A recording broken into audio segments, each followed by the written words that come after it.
and it does pull it does pull up a YouTube page.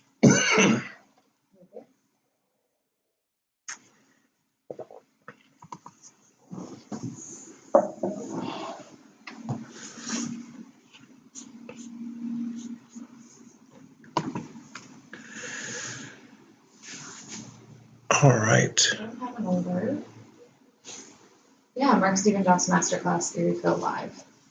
So whatever I subscribe to is. Yep, there we go. I don't have an alert. That was the back, like the loop of it. So we are now live. All right, hello everybody on our YouTube audience. My name is Steve Weiser. I'm the Executive Director of the Erie Philharmonic. We're going to hang out here a little bit until we get ready for the class, but the singers are ready. Mark Stephen Doss here is ready, so we're just going to wait for everyone to log on and get ready, and we'll get started in about 4 minutes. But thank you so much for coming out and joining us tonight on our first ever online masterclass. So it's part of our From Home series, and we're excited to keep this going. So keep logging on, and we'll be back shortly with the live class.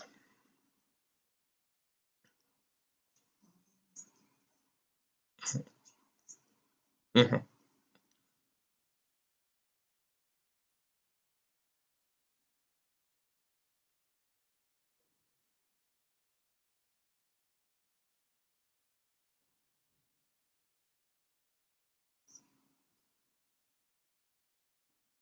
All right, we'll do another welcome for everyone that's joining us from our YouTube video, our YouTube channel that is growing as part of our From Home series. If you're looking for something to do in the off time that we all sort of now find ourselves in at home on every night of the week, doing anything, we're looking for, if you're looking for activities, check out our eriephil.org/fromhome. And there are incredible videos from musicians, coloring pages, educational activities. We have concert previews from our music director, and about 31 different videos from guest artists, musicians, and including everything from really special performances to our musicians showing you what they're doing in the off time, whether it's chopping wood, building fences, building conductor podiums, pretty much anything you can think of, our musicians are doing it. And it's a really fun way just to be able to stay in touch with them. Another thing to check out is our Friday morning radio hour on WQLN radio. It's 91.3 FM. And over the past couple of weeks and for the foreseeable future, we've been broadcasting Erie Phil concerts on the air at 10 a.m. on WQLN. Our music director, Daniel Meyer, does an incredible show with host Brian Hanna. And we've been broadcasting so far concerts from this past season. And starting after this next Friday, we're going to start looking back to previous seasons and maybe even back to our past from really cool archive broadcasts from the 1950s.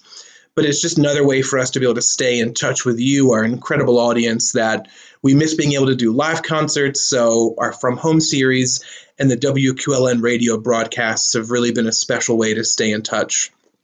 And sort of a fun time. We've had some really cool guest artists the past couple of weeks on our WQLN show. We've had Tessa Lark, composer Michael Torkey. We had Bella Hystrova, who was a violin soloist with us back from 2016. And we're hopefully looking to play some piano concerto music from Beethoven on this coming Friday with Andrew Tyson as a soloist, who was here in Erie back in October of this year. So it's really kind of all over the map, but we're very grateful to QLN for helping these incredible radio broadcasts on Friday mornings. But we're, again, welcoming everybody to our live YouTube audience. We're going to get started in just about a minute or so. But again, this is the debut of our online masterclass series. And tonight we're excited to have a special guest with us. We hoped you would have been seeing him on stage singing Beethoven 9. But we're here in a much more intimate setting in each of our sort of fancy living rooms, bringing some music directly to you. So I see that it's 7 o'clock, so I think with that, we'll go ahead and get started. We'll invite our esteemed guest and colleague and good friend, Mark Stephen Doss, to hop on, and we'll be able to go ahead and get started.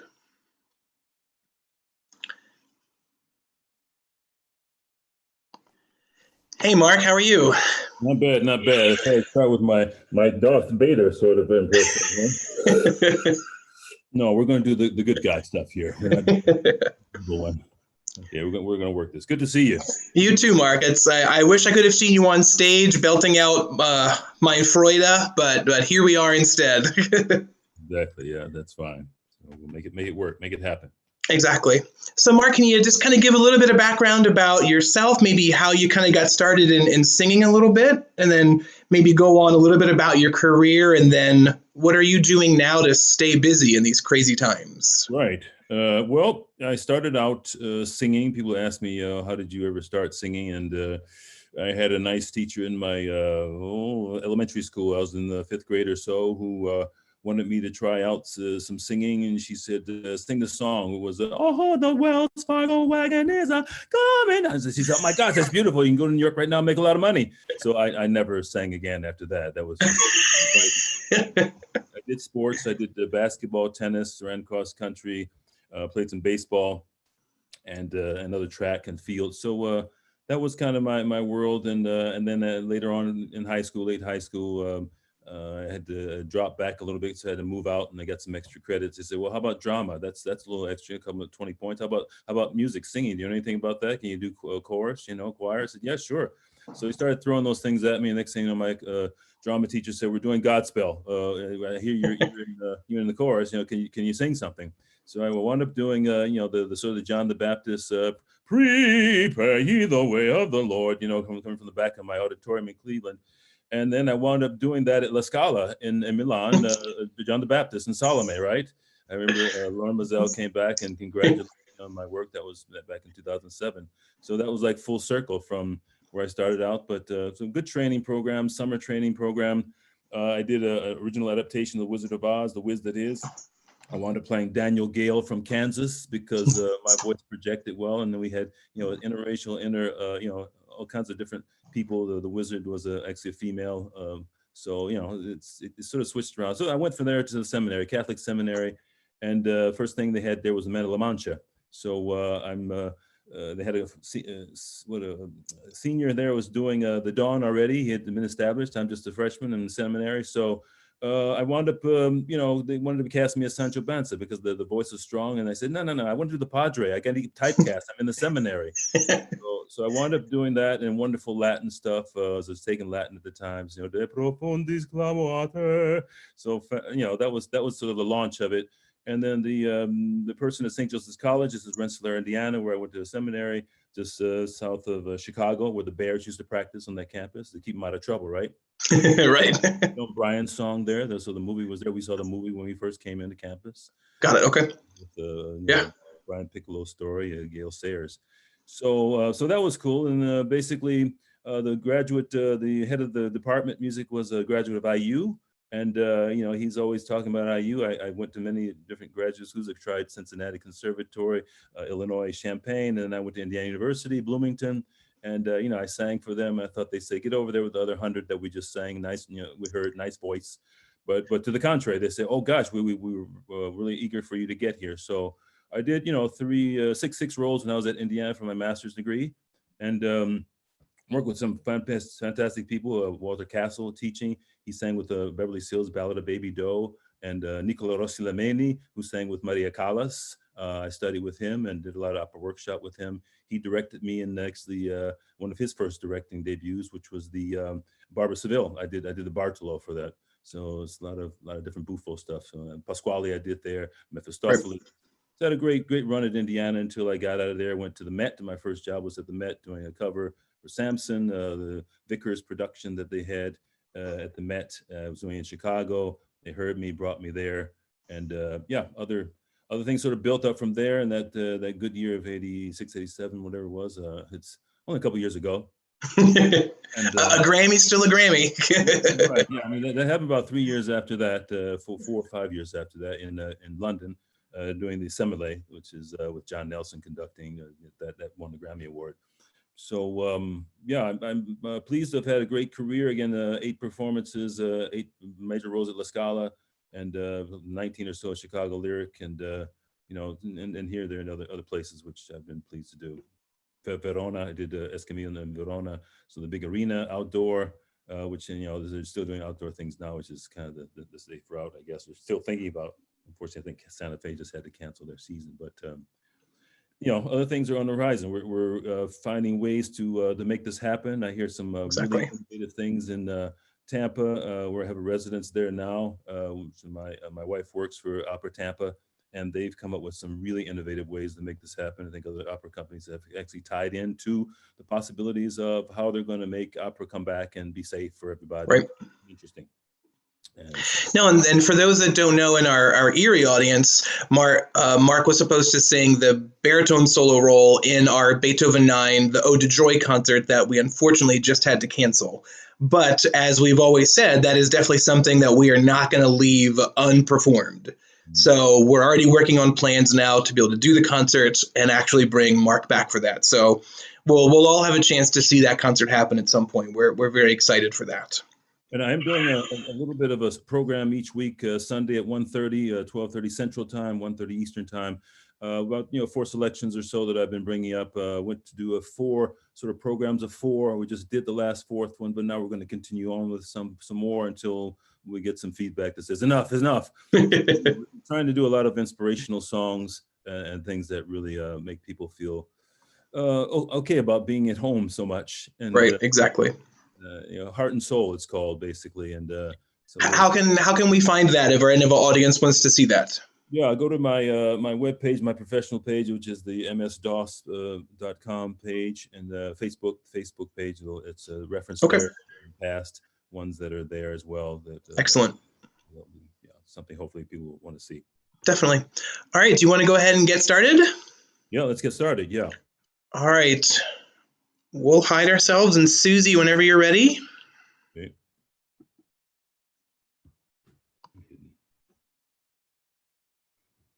Hello, my name is Susie Abbott.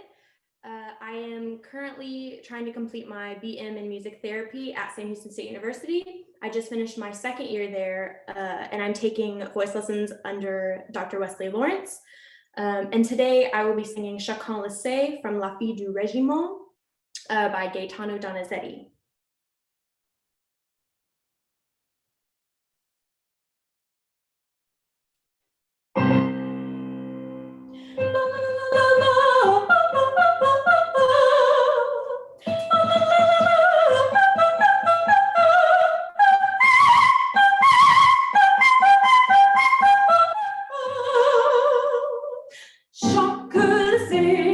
Chaque le dit, le régiment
All right, great. Sounds good. Thank you. Good job. Can I come on start video here? I'm starting video here. Can you see me okay? Yes, sir. Great. All right. Nice sound. Nice way to launch into it. I'm going to ask a couple of things, just to probably maybe redo a bit at the beginning, but I see you got a good feeling for it. Again, you're moving nicely, not too much. What happens when we're trying to renegotiate what we're doing for this sort of virtual kind of performance world is to try to simulate in some ways what we're going to be, how we're going to be connecting to the audience, how you would connect to the audience. The fourth wall is kind of there in a greater way, because you don't see anything at all except the camera that's in front of you. Hopefully you see yourself, right? And as far as your movement, which is a good feedback. It's a great thing. I ask for a lot of things when I'm working with people. I talk about the blade of grass a lot, which is kind of a bit of a different concept, because it's not always the ultra technical things that I'm dealing with. I'm dealing with what it is that we would take for granted. Sort of in the Stanislavski-esque sort of mode, you take the wonderful nouns that you're going to hit and focus on, and you just expand upon them. I remember when I was studying the Dutchman, a few times I've gone to actually a dramatic coach when I'm working on a role, but I thought this is one that's really important. And I wanted to not only get to the coachings done, I went to the coaches at the Met, at Chicago Lyric, at La Scala, and I worked with them on the music, but I also wanted to work on it dramatically. In Toronto, I saw a dramatic coach who just talked about the actual the backstory, and sort of putting in how the character grew from one end to the other, where you start your text and where you finish your text. I like to do the masterclass. I have the role preparation masterclass, so I wouldn't start with an aria. I'd start, where does the character start singing? What's their first thing, and then what's their last thing, and then I take climactic things, which this aria is a climactic thing for Marie in this opera, obviously. And so from that, again, we'll hit those important things like the nouns. Stanislavski talks about, well, what if you talk about the mountain, and you also see that mountain, because the way you talk about it. I want you to go to the store for me. I want you to go to the store for me. So a lot of times you say something a second time, it's emphatic, and you want to make sure that it comes off that way. Some of the best singers don't always do that. I've had coaches that say, well, no, you're just saying the word again. No, why would you say the word again if you don't want it to be poignant, to be something that's really important? So when you're singing, a lot of times you'll say something, you'll say it again, and it's always nice. The la la la's that you start at the very beginning, la la la la la la la la la la la la. It's always a different colors throw in there, and take your time. Take a little bit more time. Now you're on a track right now, so you can't take too much time, right? That's what we're doing. So in essence, to try to counter that in these times, I try to think of the phrasing that's I guess from and I have a book on phrasing. He talks about the upbeats basically being so much important as far as the bringing the audience in. You want people leaning toward you, even in a video or in this medium, leaning toward you to say, what's coming next? And a lot of times that's going to happen on the upbeat. So you have that so, do. That's what brings people coming forward, because they know where the resolution is going to be. They know do is there, the downbeat or the major, the number one of the chord. So that's kind of what you can do. And how do you do that with a video mode when you have a track? I sometimes start cheating even before I hear it coming in, so that I have to know where the downbeat is going to be. I'll come in a little bit early, even if you have a note that gives you the upbeat. Just to get a little bit earlier than that, you're anticipating a little bit. You don't do that as much when you're actually in a live performance, but as you do your recitals, as you have an accompanist, and sometimes you have a conductor that will keep that baton waiting up there. Because there was one conductor that I can't say his name right now, some controversy, but whatever. He talked about having his orchestra, now let's play each note as if this is an upbeat, as if we're doing upbeats. And so that sense of that tension that's there in the upbeat, and we know where the resolution is going to be, give them the bang. So let's start that again. I just want to hear the la la las, just to initiate that. Can you start and stop the track, or how does it work now? Yes, I can start it. Yes. Okay.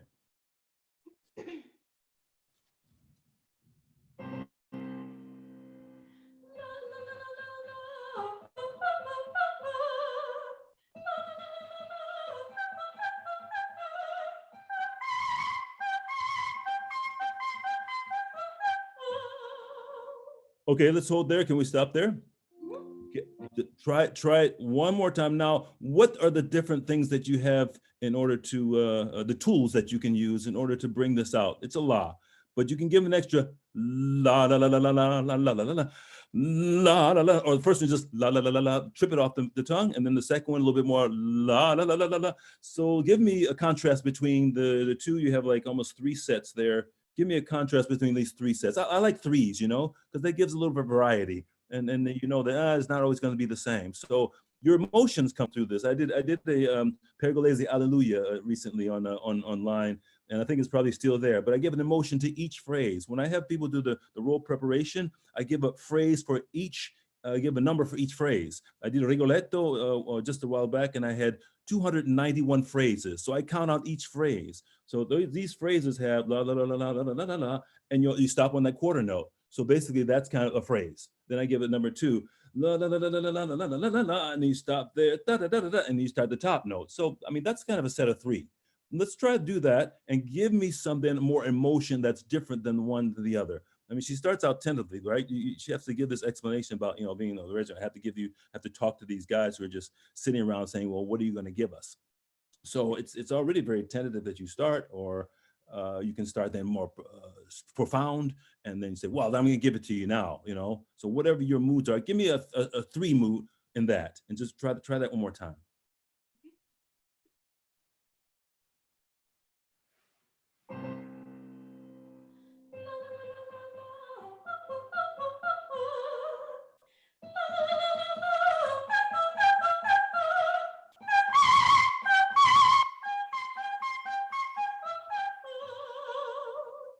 Great. I love it. I love that. That brings me in. That starts me moving forward towards you and thinking, this is going to be really interesting what's going on now. Even just the laws. You've only sung laws. So let's see. Can we move on? Can you just go from that spot, or do we need to go back again and move forward? The chacun le sait. So and let's hold before we get that then, because everyone it knows, okay, everyone it says, okay. So in that sense, I use the pronouns as well as nouns in order to find some focus. And some people always say, especially we work with coaches a lot, they say, oh, no, what we have to do with the adjectives, you know, the adjectives. I'm saying, well, if you don't have something to modify, what good is an adjective, you know? I was just talking about this mountain the other day. It was huge and it was really big. What are you talking about? Oh, the mountain. Oh, that's what we're talking about. So when you have a subject that leads to that, that's what you bring people in, and they say, well, what about this? What about everyone? So chacun le sait, chacun le dit. Okay, so everyone says, everyone knows, everyone says, okay, le régiment par excellence. Okay, so the régiment is really now with the big noun, right? You got to them, you pull them in, you're giving me that noun. That's kind of what I like. And then par excellence, which is the quality of it. Where can we stop? Can we start there? Just that phrase. I want more than just one phrase. I want just to take you into 2. I think we can work on the 2 then. Yeah. Le sol acquis dont fait crédit. Okay, dans tous les cabarets de France. Okay, yeah. So let's go up to, how far can we go? To France, probably. The taverns, the cabarets of France. That's kind of nice. I like that. So there's your focus there, that the only one, le sol à qui l'on fait crédit. Okay, fait crédit. Crédit. So we'll give that. How many can we count out right now? We just said chacun le dit, le régiment par excellence. That's your adjective to describe that. And then I don't want to overload right now, right? So le sol, the only one, the sol, qui l'on le crédit gives credit. Okay, let's go to crédit. How many can I give you? You're writing these down now or what? Cabaret and de France. I want to stop there. I just want to hear the difference in the sound as you highlight those. Can you think in your head right now of those as the places to go to, the nouns? And then we can put the spice in after that. When I'm doing these on a piece of paper, I have underlines on those nouns. Sometimes use double underlines. Double underline the noun. I will put a verb or an adjective in italics, And so that I see that I have some choice to make to bring out something. Again, I would also put an emotion for each of these phrases. So you have one, basically 1, 2, chacun le sait, chacun le dit, régiment par excellence. And then you halfway stop there, le sol qui l'on fait crédit. OK. Dont tu le cabaret, OK, de France. Yeah, so I think you have think about 2 phrases here would be good. And give me something different on those the 2 emotions. 2 emotions. We can go back from there. Just give me 2 emotions on those 2 different phrases. How's that sound? Anything complex on that? No. No. Okay.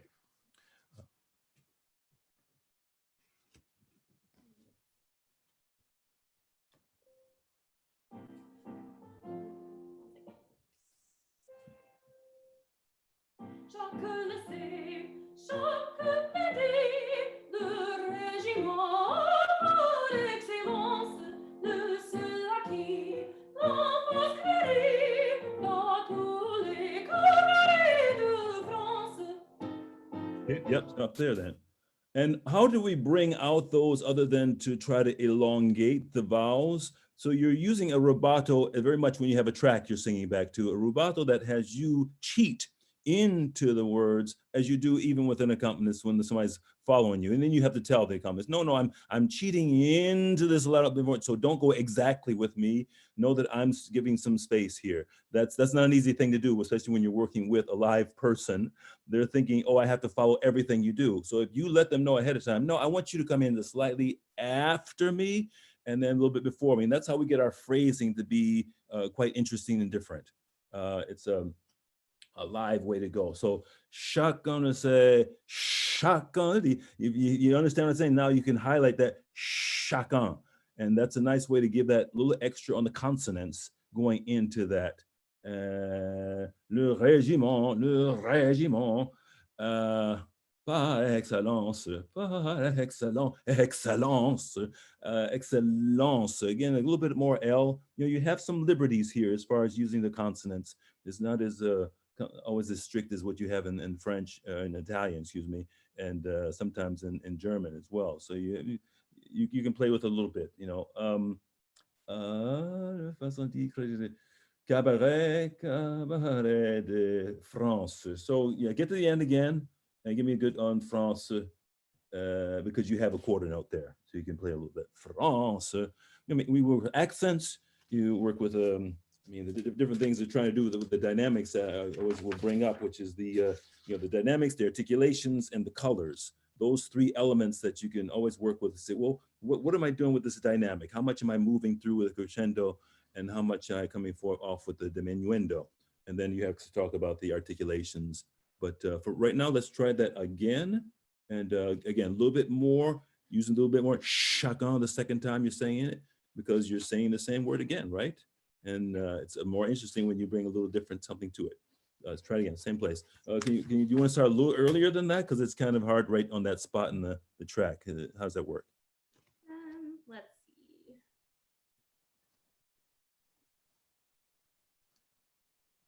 It's hard. You have to catch it, right? You have to catch that pickup. Yeah. I'll have to wait for this to end. Okay. Chaque le sait, chaque le dit, le régiment par excellence, le seul à qui l'on pose crédit dans tous les cabarets de France. Okay, good. Okay, we're still, you're getting there. I hear it moving toward there. Chacun. So it's got to be a little bit more accent then as well. If you give it a little, I don't want to throw off the legato line too much, but at the same time, you have to have that. It's a balance, always a balance, one to the other, one to the other. You're trying to do both at the same time. I know it's patting the head and rubbing the stomach, but this is kind of important. And the régiment, because you have the accent on the régiment, it goes all the way up. So, and régiment, so you wouldn't do the accent. It's wonderful that the accent is on the second part, but the régiment is on the first part, right? This word is, so you're going against the word accent. So you get a little bit more weight on that, the downbeat of that, so that it doesn't also kill, both accents. You have the accent, the second one, but it's going to be slightly more than the accent you give on the word accent. Does that make any sense? Yes. Yes, sir. Okay. Par excellence, par excellence. So again, savor that par excellence, and see if you can feel a little bit more the text. Chacun, chacun. Let's try it again. Same place. It's a wonderful place to start, though.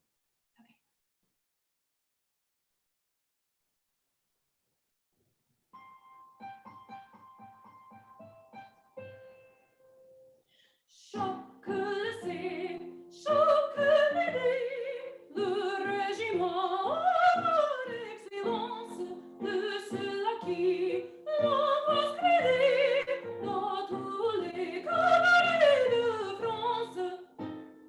Okay, that's pretty good. It's pretty good. I mean, I think you know what I'm saying, right? It's hard to pull out of the the mold, but it's getting there. And see, you feel again when that Dutchman I was telling you about. There were two different techniques that each of the drama people gave me. One was that you should think of the arc of the character, and the other was just the meditation on the specific important words of the character. As in the Dutchman, he talks about salvation. So I sat in the corner just meditating in a yoga-like mode. Salvation, salvation.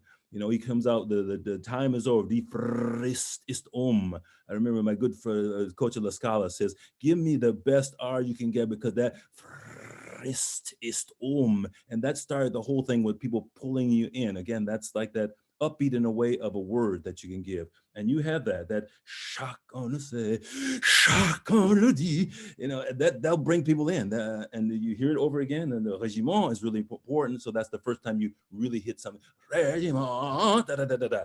Give the intensity of those and feel those, and you're gonna be in the right place. Let me get to the end now, because I want to hear just the end again. Can we cue that up? Is that possible? Yes. Let me see.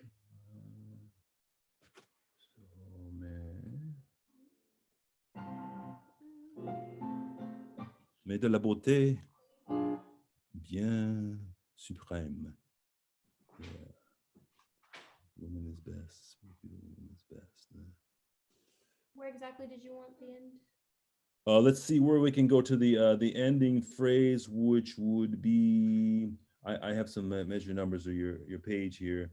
160, 169, you start the vivace, right? So ihila is the second time through. Then can you end up on? Trying to think of a nice phrase jump in here. What are your cues for that that vivace? Il est là, il est là, il est là, il est là. I mean, wonderful. You have three times there to really give color to that, to give difference to that. Is it possible to get right into that, or you have to go right before that? I can try. You see what I have on 169 of that top, and then lead in from 168. Yes. Last measure. Okay. Yes, I will start right on the Ilelas. Okay.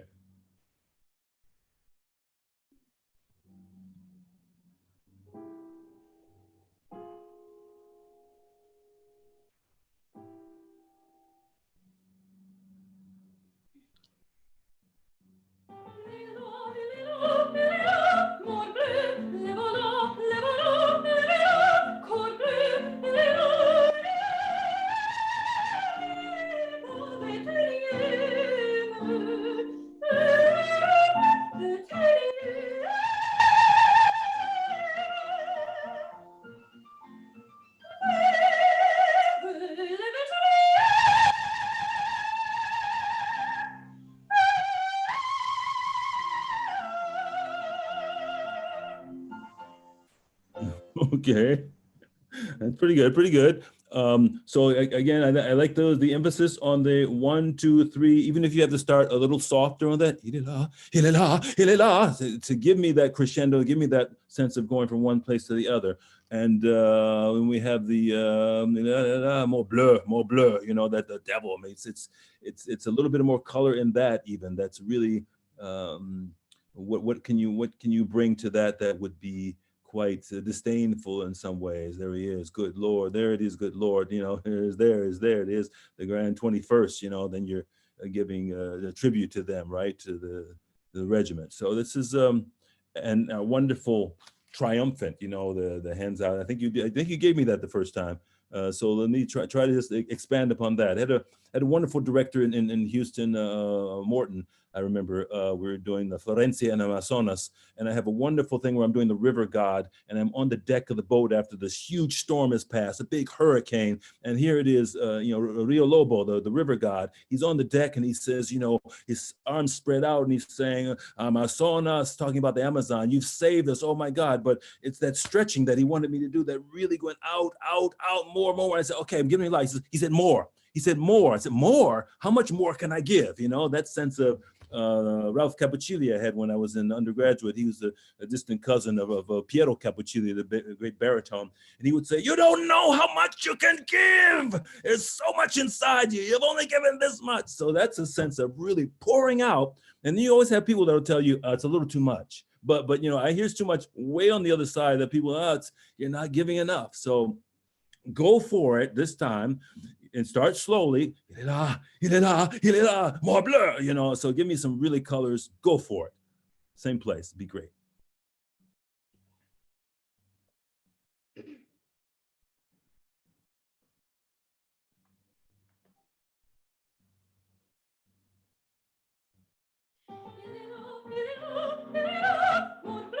You queued up again?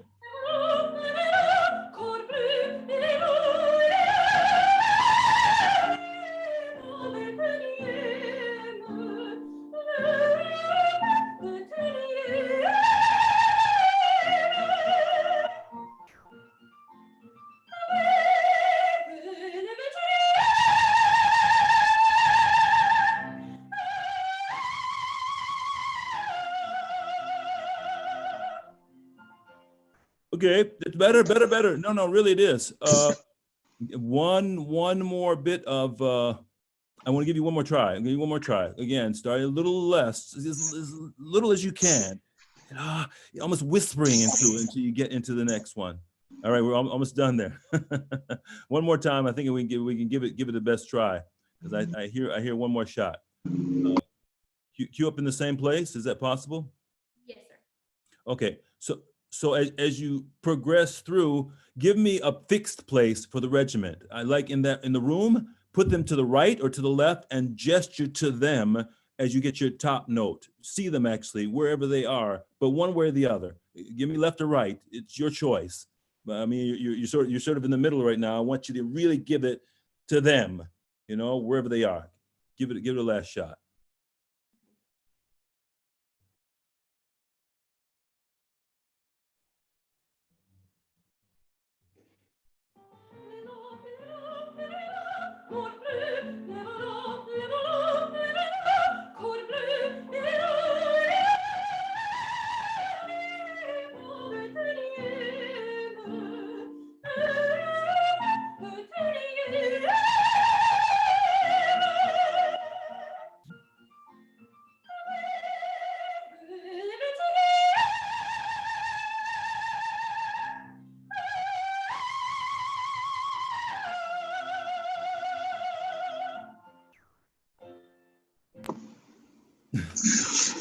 Love it. Thank you. Brava.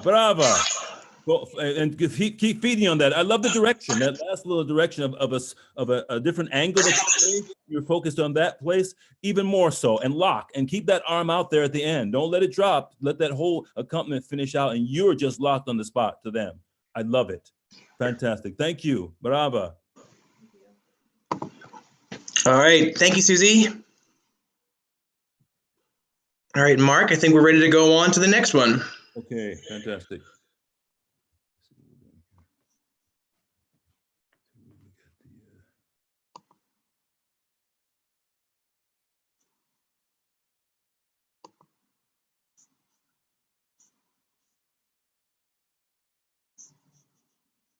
Okay, hi everybody. My name is Elizabeth Finnan. I just finished my degree in vocal performance at Boston University under the tutelage of Phyllis Hoffman. And I would like to present Voi che sapete from Le Nozze di Figaro by Mozart.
Nice. Very good. Thank you. Thank you. Let me go back into a little bit of background. So this Cherubino, what is it that you think about when you are projecting this? You're singing this for the Countess. How do you think about yourself? I've seen contrasting in some of the different writings about it, that this isn't the real Cherubino. The real Cherubino is in the first aria, non so più cosa son. Cosa faccio, the real, the hormones going crazy. And this is like kind of a side, but it still is transmitting something that, it's a wonderful composition that is put together and trying to show this off. There's a wonderful Spanish painting. I think there's a scene where you see the guitar holding a lady and you see the sitting, and then you have the Cherubino figure, leaning over. And so it's wonderful sometimes when I see pictures like that, because I get a sense of the character and how the character is projecting, especially as you think about a male and you're taking on those attributes. You try to think of even in that period of time when that would have been put together. And that's what Mozart was focusing on. The Ponte and Mozart, they were thinking about that. So I think beginning is always a good place to start. Your demeanor is somewhat timid, but the vocal expression has to be more, let's say, certain, more sustained, possibly. And sometimes, I do these things with the solfeggio so that I get more of an idea. And maybe you've done that. What's your preparation for that? I don't know if you have that sense of do, so, mi, do, re, mi, fa, re. So that sense of being right on those and in the money. I mean, Mozart had this thing about the vibrato techniques, right? He didn't like sometimes too much vibrato, but it's not a throwback to what they were doing in the Baroque period.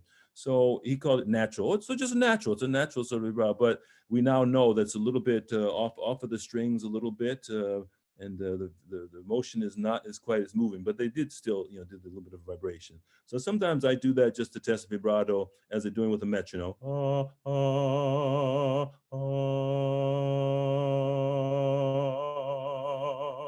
That's always a good test for any singer to come up with that, because we just don't do it that often. You say, oh, the instrumentalists, they know exactly what their timbre is going to be, but we can control that to a certain degree that you become comfortable with it. I start out with yawning, oh, oh, oh, because the speaking is just extended. Singing is just sustained tone. So that's what we were trying to get to. So let me start again and try to then lock into those as we're also going through to the noun forms, to that, voi che sapete che cosa è amor. You finally get to amor, that's the real big one. Voi che sapete che cosa è amor. And give me that little bit of, which they like, the messa di voce, sort of that sense of, starting into the note and coming off of the note. That's what Mozart liked. So there's not a sense of always having to be right in there and staying on it. He wanted a little bit of that growing and that little crescendo coming off of it. That's kind of the style of the classical, which I have one wonderful book on, style, which Elliot has. I recommend to everybody, Martha Elliott, Singing in Style. It's a great book. It gives because sometimes we just don't have a lot of people that we can talk to. What's the style of this? How should I be doing this stylistically? Opposed to the Romantic, the Baroque, contemporary, as well as the classical period. So let's try it again. And I want that just to get to that point. Voi che sapete che cos'è more donne, more donne vedete. So ladies, look, donne vedete, s'io l'ho nel cor. If I have in my heart, in the heart, nel cor. Cor, again, that's the Stanislavski-esque way of getting to those big nouns and highlighting them. And you can give a little extra, a little bit of more cor, something that will really bring us in. Again, the upbeats have a way of bringing us forward, especially in this time if we have the video, we're looking at each other and thinking, oh, what's going to actually bring me into the screen? And sometimes that's it. You just anticipate a little bit your track. You have your track going, right? So, you don't always have as much of the leeway as not having an accompanist, but it allows you to know, where it's going to come down on the downbeat for the most part. So you can always get a little bit ahead of it and have that tension build up so we can then be a part of the excitement. Let me get that. Let me get the first phrase. If you cue that up again, and I don't know how far I want to get you into that. Yeah, the phrase pretty much starts there.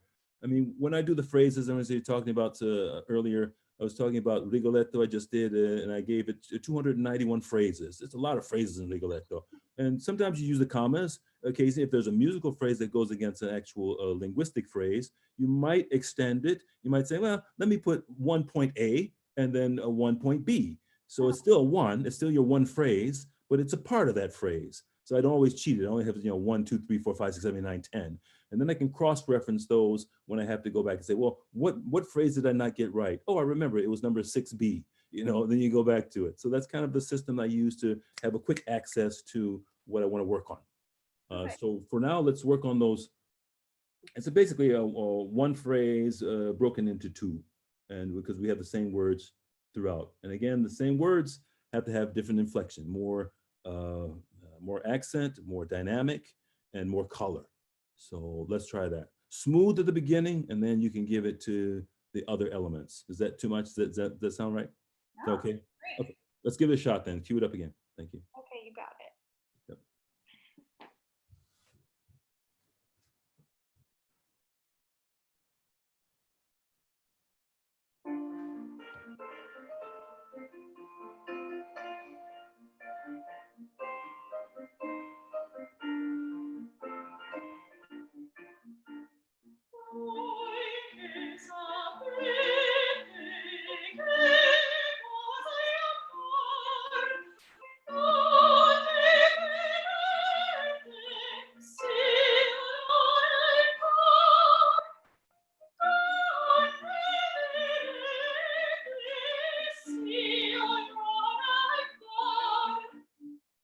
Yep. Good. That's getting there. I like that. So I heard the legato at the beginning. Wonderful. The sound really smoothing out there like that. That's stylistically very good. I like that. Thank you. So moving from there, careful not to then double the M on amor. So that's always a hard. Yeah, I mean I know you want the inflection to be there, but you have to go then into the vowel so strong. Amor, amor. Live inside that vowel. Again, you have that little bit of leeway, as I said, with that messa di voce, so to have that beginning and the end, but it's once you're inside the vowel, so you don't double the consonant.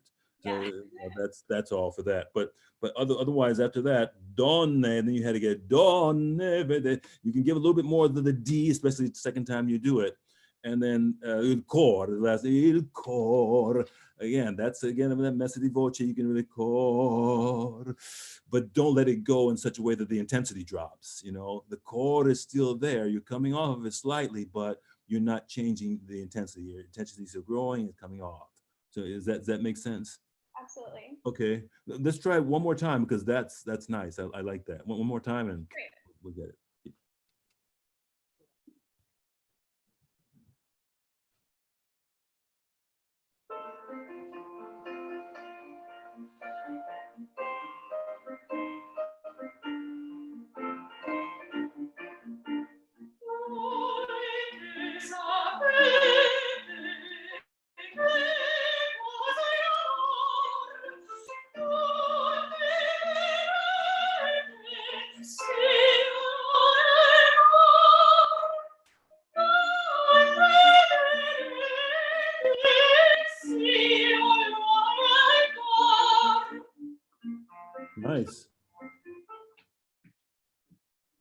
Nice. Oh my gosh, it's getting all the way there. The more was fantastic, wonderful. I mean, you didn't double M, and you got more intensity into the vowel. Excellent, that's great. The last one, I mean, just take a note of it. Don't go back and do it again. That the last cor again. Really live inside there. Let me see some emotion as you get to that last one. If we go on now, I want to probably include that and go further in as we get to the second sort of quello che io provo. So now you're going into the next phrase there. Vi ridirò. What I feel, I shall tell you. So quello che io provo, vi ridirò. So I like that, vi ridirò. You're bringing them all in right now. Both of them are sitting there. So, it's that plural of the you. I'm going to tell you, or the countess in the formal. E per me nuovo capire non so. Okay, it's new to me. I don't understand it. It's almost as if this is still a little bit of a facade, because I think this kid Albino really does understand a lot of this, or is a little bit more into what it is, as opposed to trying to give this, all right, I'm going to do the proper song here for you and performing. And that's a sense of what your demeanor is as you're performing. You're being a little bit more formal. Again, that's a nice picture. If you fill up the Spanish one that I have a picture here somewhere that you could see just the holding of the body and how it's very much, and then, and let's say locked in, but it's giving the mood. It's giving the mood. I'm giving a recital. I'm going to sing my piece to you, and this is how I'm going to do it. I'm very formal and very proper. I want you to be impressed by that, because he's trying to be a gentleman. And so this is that's kind of put that mood in there a little bit. Go back through and let's go through both phrases. Let's keep going into the second one. How far does this go? So Donne vedete? Yeah, exactly.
let's hold there. Yeah. So we went on to one more phrase after that. Sento un affetto, which was good, and piendi desir.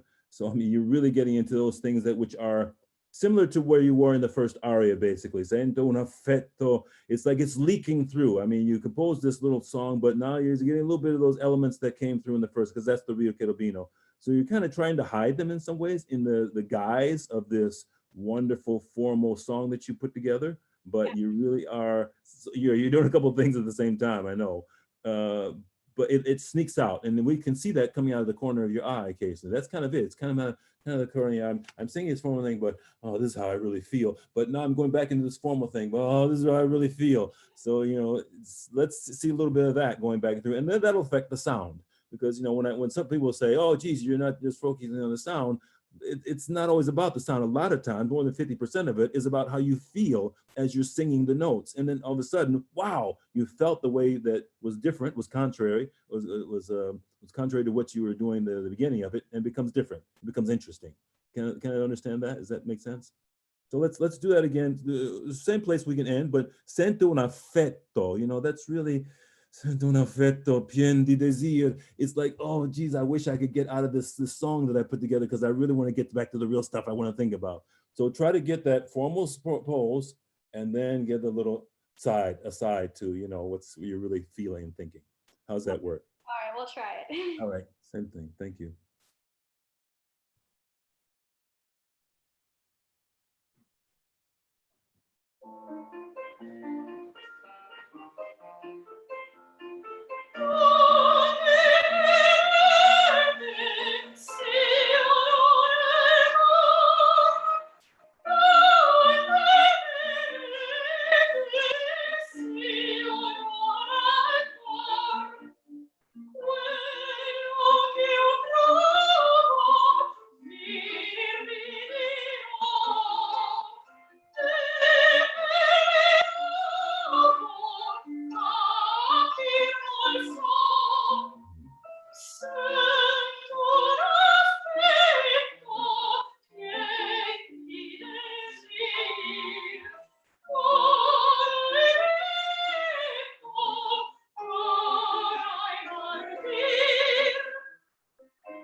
Great, fantastic. I love it. No, I really love that. It's fantastic. I see the little subtleties that are coming through, kind of looking out of the corner of your eye, this is how I really feel, but it's great. The audience is pulling that up, they see that. They say, oh, that's great. I see this contrast here. And it is affecting the sound. You have more, a little bit of colorings, and then there's more shades of forte, piano. They come in naturally. It's not something like that. Oh, I have to write down piano here. I have to write down forte here. It's coming in naturally because you're tying them in with the emotions.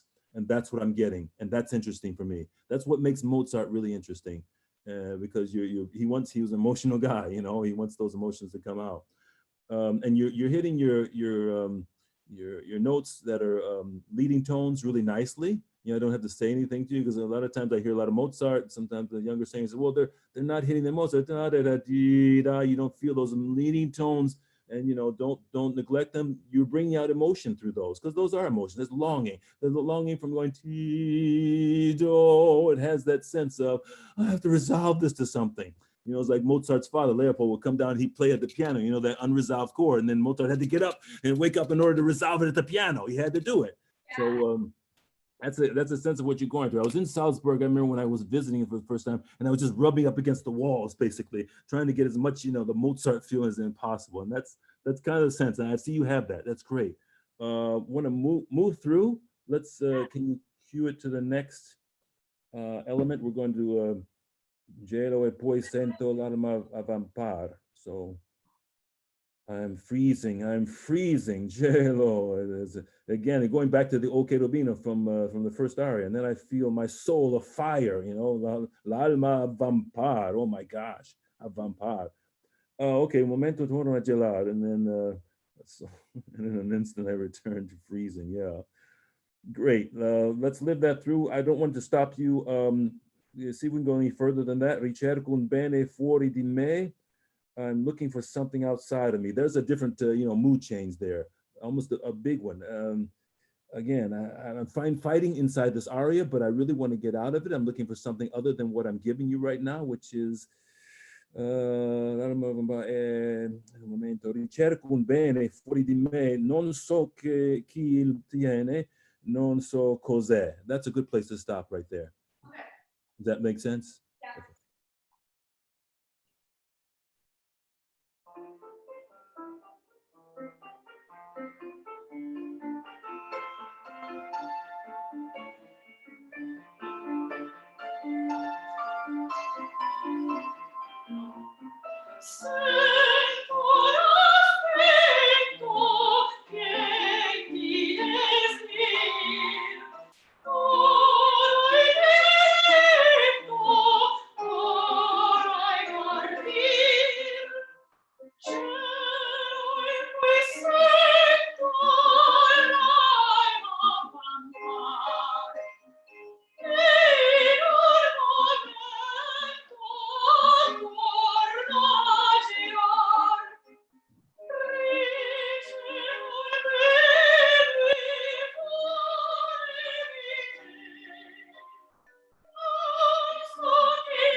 Good. Nice.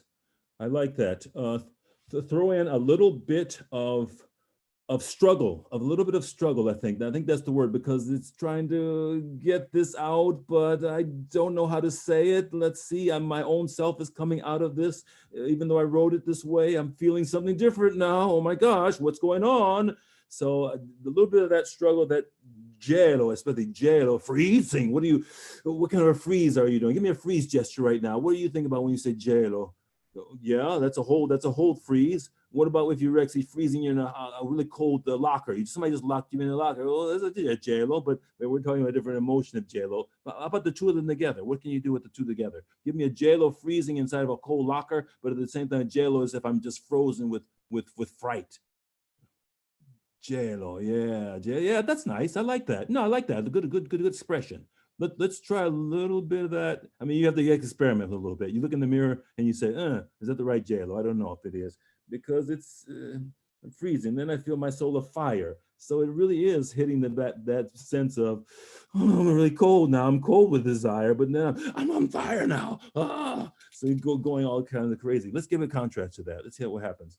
And then you have the same thing with the sospiro, the sighing in the morning. And I think the head president, it gets a little melodramatic here, but it's Cherubino. He's going off. He's going into his old self, basically. So let's get that contrast. I think we're good. Beautiful. The voice sounds great. Let's give the other elements. Okay. Thank you.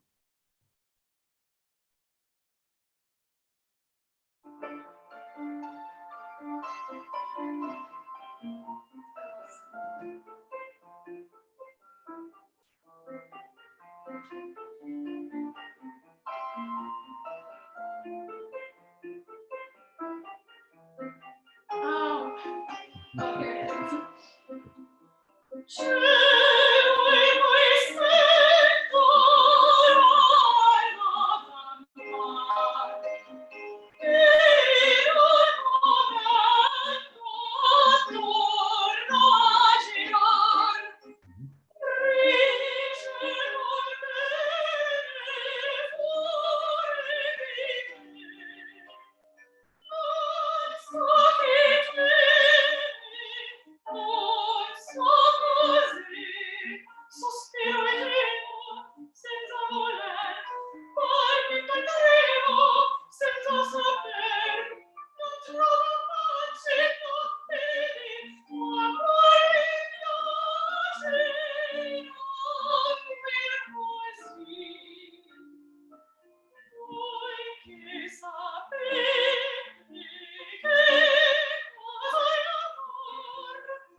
Yes, yes, good, good, good. You'd feel the sense of relief after getting there to that point. Yeah. I can see that you're adding the layer. Even if you think of it a little later, it's not always that bad. You think, oh, geez, I could have gotten a little bit more freezing before I got there. I think, did I give enough emotion to that? I could see it as it was creeping in. And sometimes that's fine because Mozart's going on this longer sort of line that you can actually say, how would I think about Gelo? You started out a little bit arms out, and then you started bringing it into yourself a little bit. I sospiro. I saw the still Messiah, sospiro. Then we're going to the extreme now. So as you do this, go through the numbers, and you can do this easier now with the other track next to you because I used to do this when I started out with the workshop. I did the whiz that is. We started out. We did motions. We did dance. Okay, dance at 1, dance at 2, dance at 3, dance at 4, 5, 6. It's always the different gestures. Then all of a sudden you did the voice like that. 1, 2, 3, 4, 5, 6, 7, 8. And then you say, oh, that's too much. Oh, so that those levels, then you got to about a 5 when you got to sospiro e gemmo. I thought, oh, that could have been a 7 or 8 at that point. And then you came back to the da capo, which is voi che sapete. Now it's a different sort of voi che sapete than the one you started, because now you're totally fighting with yourself. You've given up, you've given all this information to us, showing who you are, but then you go back to the actual aria that you wrote. Oh, wait a minute, I got to go back to the old stuff. So you're fighting now within that. We see the struggle within you having given this information, and now you're going back to the same thing you started with, but it's not the same. It's not the same anymore, right? So then you finish it off, and you are just sighing, and your sweat's just flowing off of your hands. Like, I gave such a battle at the end, but there's my aria, and there it is. Wasn't that wonderful, Countess? Didn't you love that? So that's kind of weird. You want to give it one more try? I think Absolutely. the levels can go up a little bit. Give me the extremes on that. But it's sospiro e gemmo. It's non so più cosa so, cosa faccio. It's almost there again. So that's what I want. And then come back. Che voi che sapete. You're back into your old mode, but fighting within that. So you're kind of getting this formal aria done in the same sort of gesturing now, but now it's got some tension to it. Okay. Does that make sense? Yeah. Yeah. Okay. Give it another try. Same spot. What's that? I'm sorry. Did you want to start with Sospiro? Yeah. That's a good place. Yeah. Okay.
Nice. I like that. I like the build up to it. Suspiro, I like the tension. It was good. That's a nice number.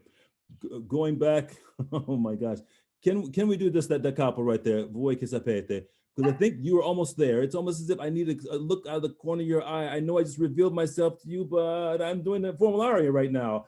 It's just a little bit of, go back and then go back. See the struggle. I want to see the struggle. Does that make sense? Yeah. Legato line, but I want to see the struggle. Right on the da capo. Voi che sapete. Okay. And give it as much as you can to the end. Give it your all, and then say, "Oh, am I embarrassed now? Did I give too much of myself?" Okay, go. Yep.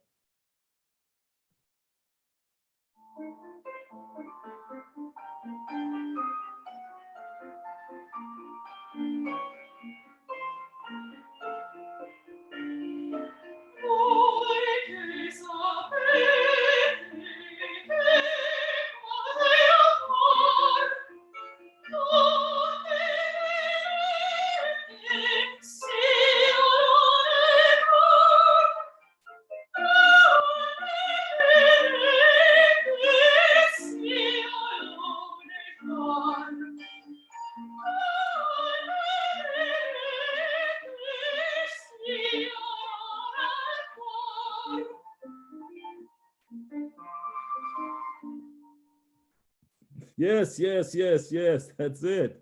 I mean, and you feel that. That's a sense of that contrast that you have fighting even those gestures. They say you can look at that photograph that I'm telling you about, and you see the gesture just staying there, but you're almost at that point saying, but I can't do it. Okay, go back to the gesture. You can almost throw it back. Okay, I mean the gesture. I'm supposed to be doing the regular aria. Play with that a little bit. And then you get to the end, and then it is sort of an embarrassed, but I finished the aria. My song is there. How do you like it, Countess? Love it. Fantastic. Beautiful singing. Wonderful. Brava, brava, brava. Good job. Thank you. Beautiful, Elizabeth. Thank you. All right, shall we move on? Yeah, that sounds good. All right.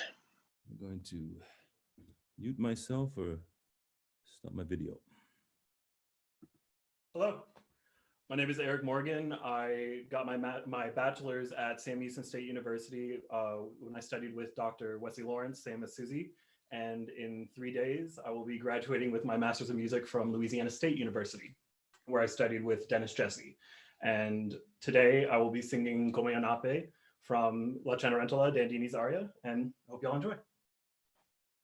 The version on the accompanist has a couple of the actual opera version interjections, not the normal straight cut aria. So there are a couple of interjections that aren't in the music, but I apologize. Here we go.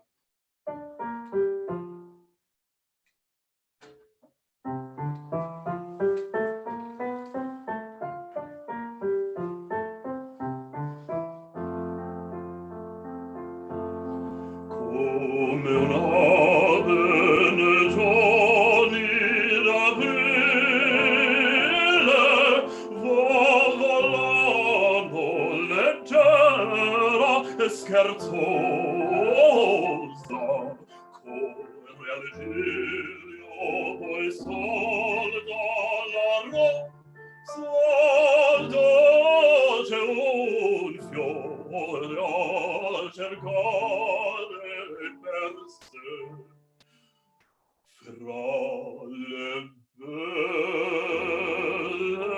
m'attiro e ne ho vedute giovane e poi tante, ma non trovo il giudizio un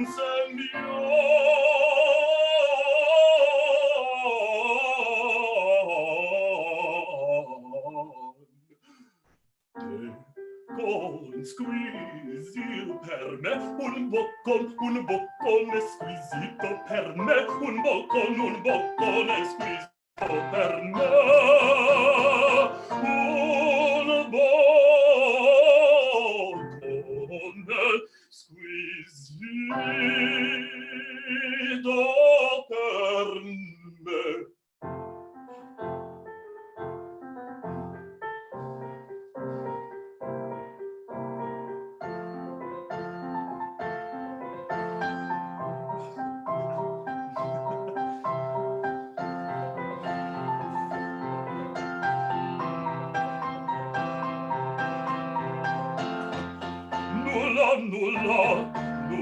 Nulla, vezzosa, graziosa, dico bene,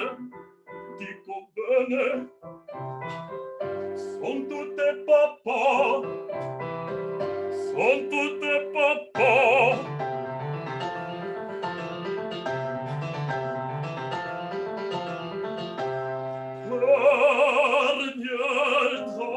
quelle ciglia passate, galoppando se ne va la ragione, e fra i colpi d'un doppio cannone spalancata la breccia di già, e fra i colpi d'un doppio cannone spalancata la breccia di già, e fra i colpi d'un doppio cannone spalancata la breccia di vezzosa, graziosa, son tutte papà, son tutte papà.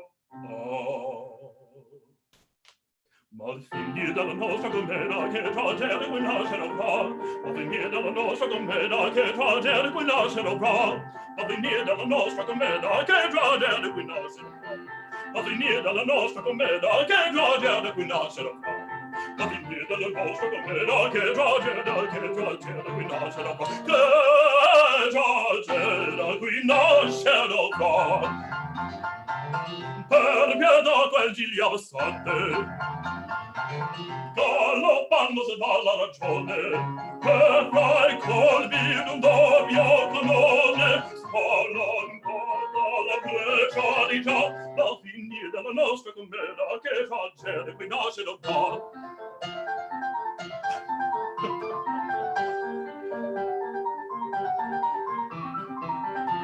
Ma venire dalla nostra commedia che tragedie qui nasce da qua.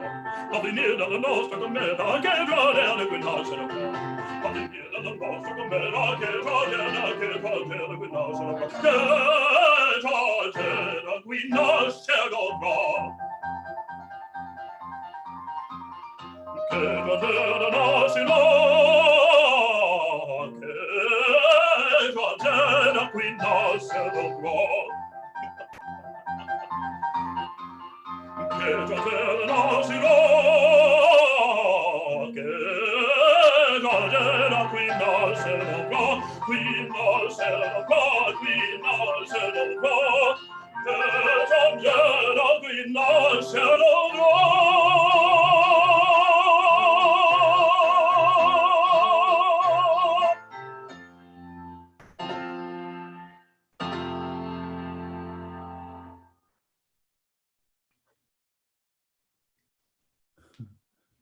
Excellent. Thank you. Trying to get my, sorry, my video back up. Starting my video. Okay, this is not popping up here. Okay, sorry. It's being inactive because I'm not using my, I'm forgetting I have a touchscreen. I have now a computer, which I have to use the mouse. But excellent. Thank you. Excellent job. Wow, my gosh. So you've sung this. How many times have you sung this? Done the role? Done the whole role? I've done the whole role in Italian once, and then I've done a English version children's opera once as well. Right. With And some English text.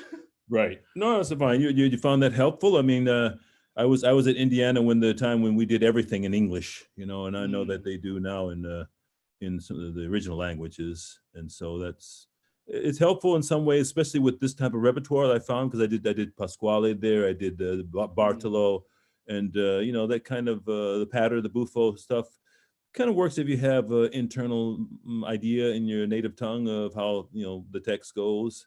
Sometimes it can do things up, but for the most part, I think the patter stuff works well, and it sounds good.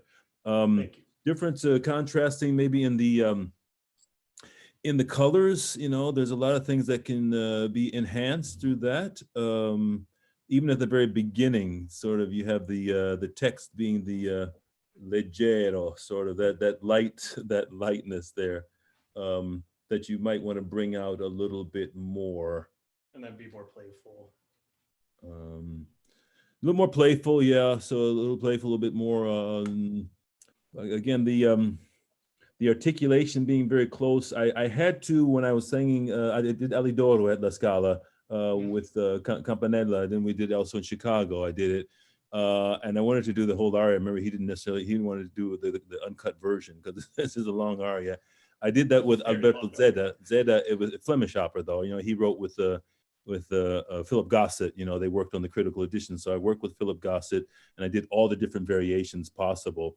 So it was interesting to have that. And then, you know, Campanella, you know, he just didn't want to do the whole thing, and it was a double cast thing at Scala. So it is interesting to use those variations. You've got some nice movement around them. Yeah, you brought that up just kind of to think of the things that I had to do at the time in order to get that done. I did Handel at Scala as well as Rossini, And in order to do that, I had to use my solfeggio. So when I go and do the do re re mi fa fi sol si la li do re do ti fa re mi fa fi sol si la li do re mi re do sol mi fa fi sol si la li do re mi fa mi re la fa mi re da di la le so si fa mi fa re do. So that's a Marchesi, what is it? The chromatic. It's his chromatic, vocalese. And I put the the solfeggio in there because I think it's great to do. And again, I try to bring it as far forward as I can, and I take it back a little bit. I'm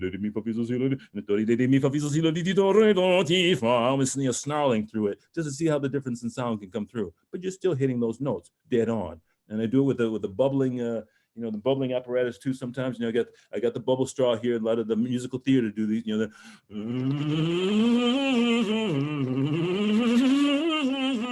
so you have that sense of restraint up against it. Then you're doing a bubbling thing. I recommend this for anybody warming up. I had some issues a little while ago with some phlegm and whatnot, and I got some people talking about that, and it really helps to warm up. I think, oh my gosh, I did that for 15 minutes with a doctor in Amsterdam, and I said, I've never had such resonance so quickly. So I mean, it's a good thing, and especially with a voice like yours, you have that extra, potency that a lot of the musical theater people sometimes they work on. They try to get that sound up to a certain level because they're using a microphone, and I can hear that you got the chops there, the sound is there, so you don't have to worry about that. So this just becomes more of a buffer for you to try to play with back and forth, the having that little bit of resistance to go against. With the bubbling and with the solfeggio, I do the humming a lot. Did Walter Castle at Indiana, did always the humming.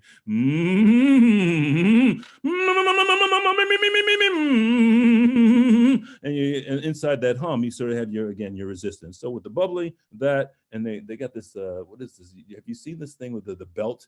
The belt, the master, you put it over your face, so you get a lot of resonance on that. I've got that sitting here somewhere. I show it to you.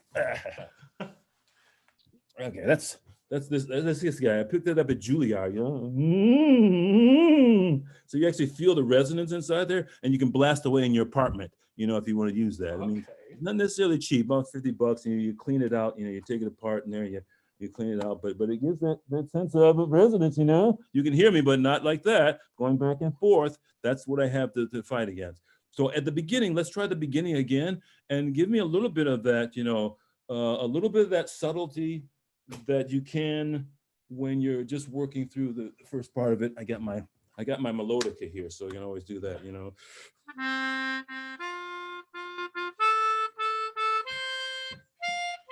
So that little bit of that starting.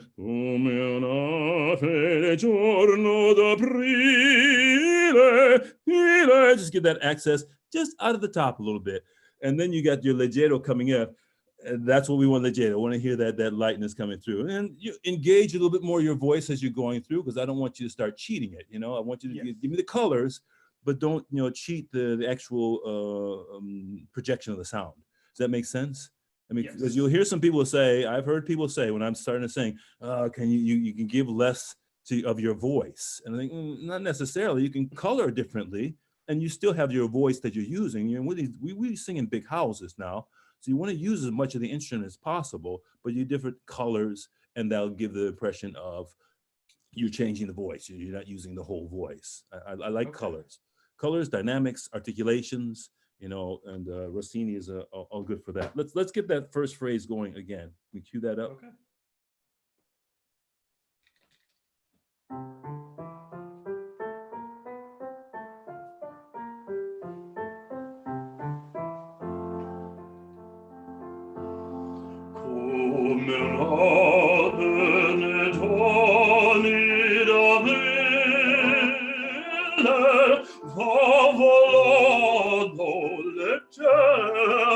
Scherzosa, vuoi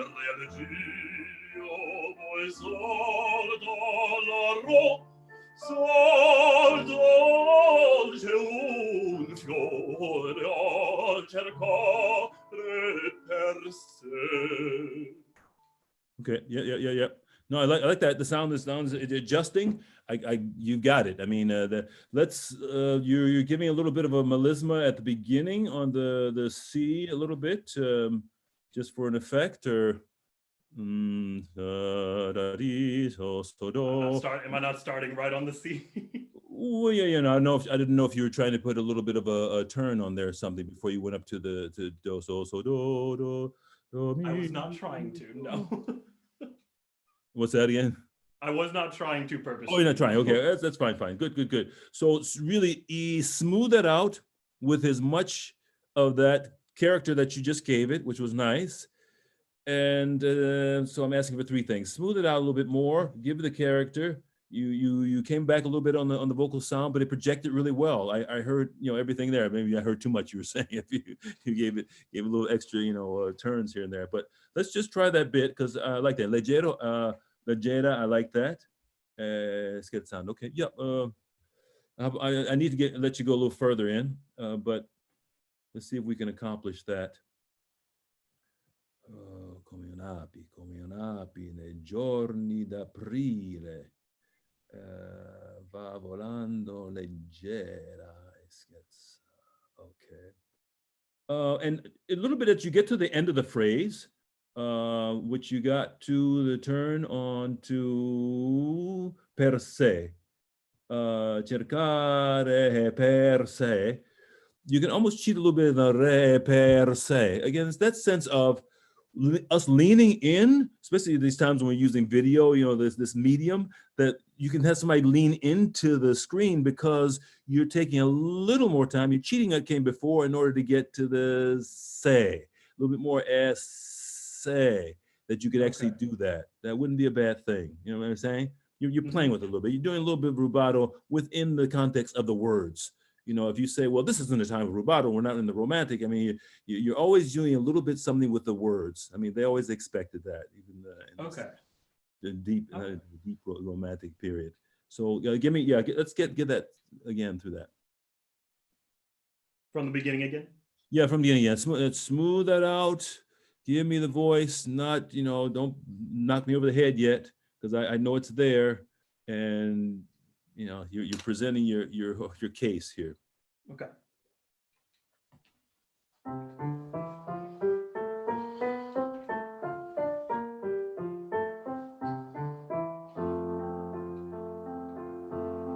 Come un'ave nei giorni d'aprile, va volando leggera e scherzosa,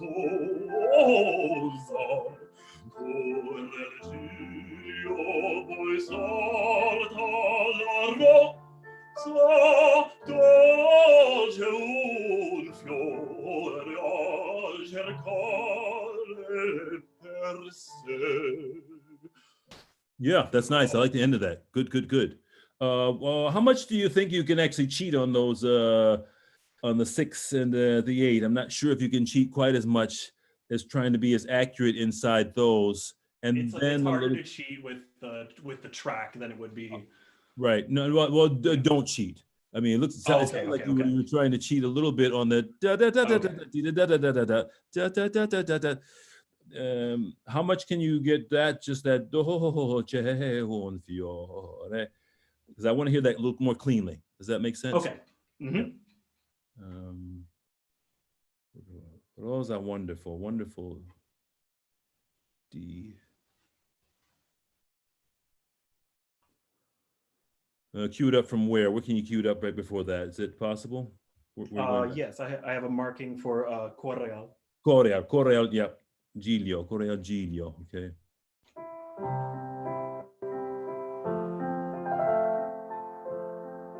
Correr Giglio, poi salta la rozza, dolce un fiore a cercare per sé. It's better, yes, I like that. Good, good, good. Clean, clean, and it still has some emotions to it. I feel coming something more. You know, you got something more, but you're giving a little bit at a time. So you're really getting me leaning into the screen here. You say, he's got some interesting stuff here. I'm with him. I'm not going to leave. You know, that's what you want. Can we move on now to the next phrase there? Yes. Ooh.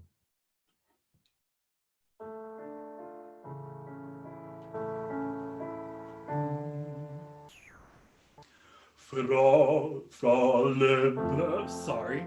No, that's right. Sorry. Well, let's talk about a little bit Fra le Belle. Make sure you got my text here. Okay. Okay, yeah. So Fra la Belle Maggiro e Rimiro. Okay. So the beauties are there, and I move about and observe. Those are all the coloring type things. Did you get to the la Belle? Fra la Belle.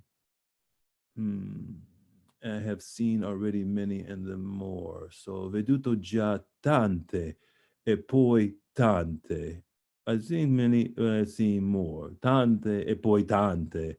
That sense of one to the other contrasting. Just can you bring that out? How do we phrase that in our singing? So it's a ne ho vedute già tante e poi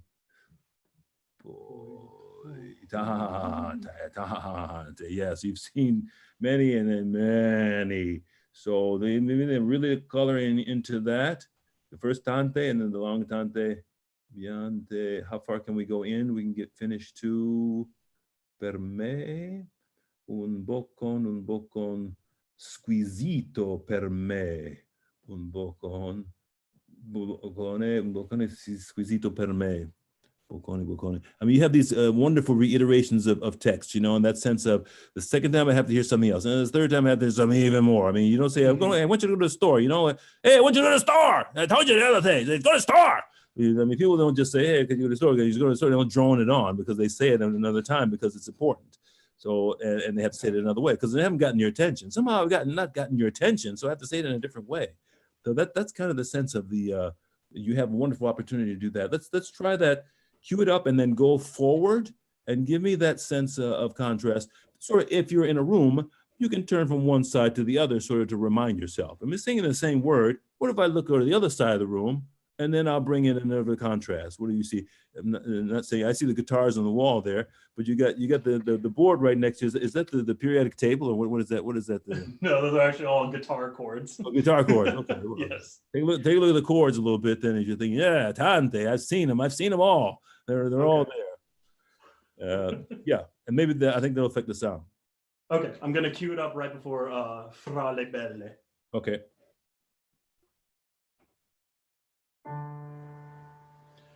Fra le belle Maggiro e Rimiro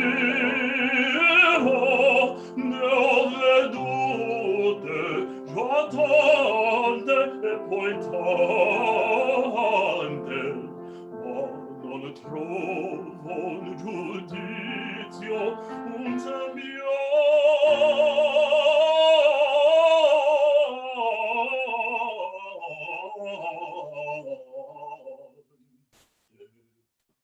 Un boccone squisito per me, un boccone squisito per me, un boccone squisito per me,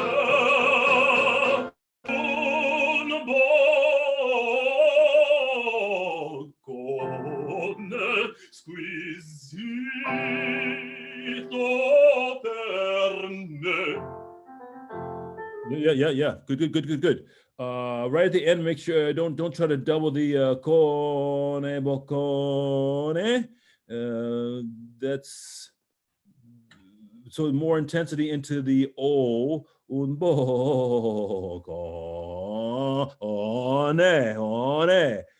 So you don't go on, don't give the double there, but wonderful articulation through that. Ne squisito per me. What do we do for that in order to get that sort of per me? You got a little bit earlier to the second part of the per me, right? Per me. And you explode that a little bit, you know, because you don't use the word exploding, but basically that sense of accentuating and giving a good roundness, a bouquet on that per me. So, I mean, that's the consonants, you know, as I say, when the Stanislavski-esque sort of mode, you're trying to deal with the nouns, but you also have the pronouns. And then you give me little flavors and colors and the little spices and the oregano to the adjectives. And so they spice up those wonderful nouns. You know, Stanislavski would just say, you know, I see the mountain before me, and you see it's high, you see it's big, because he's going mountain.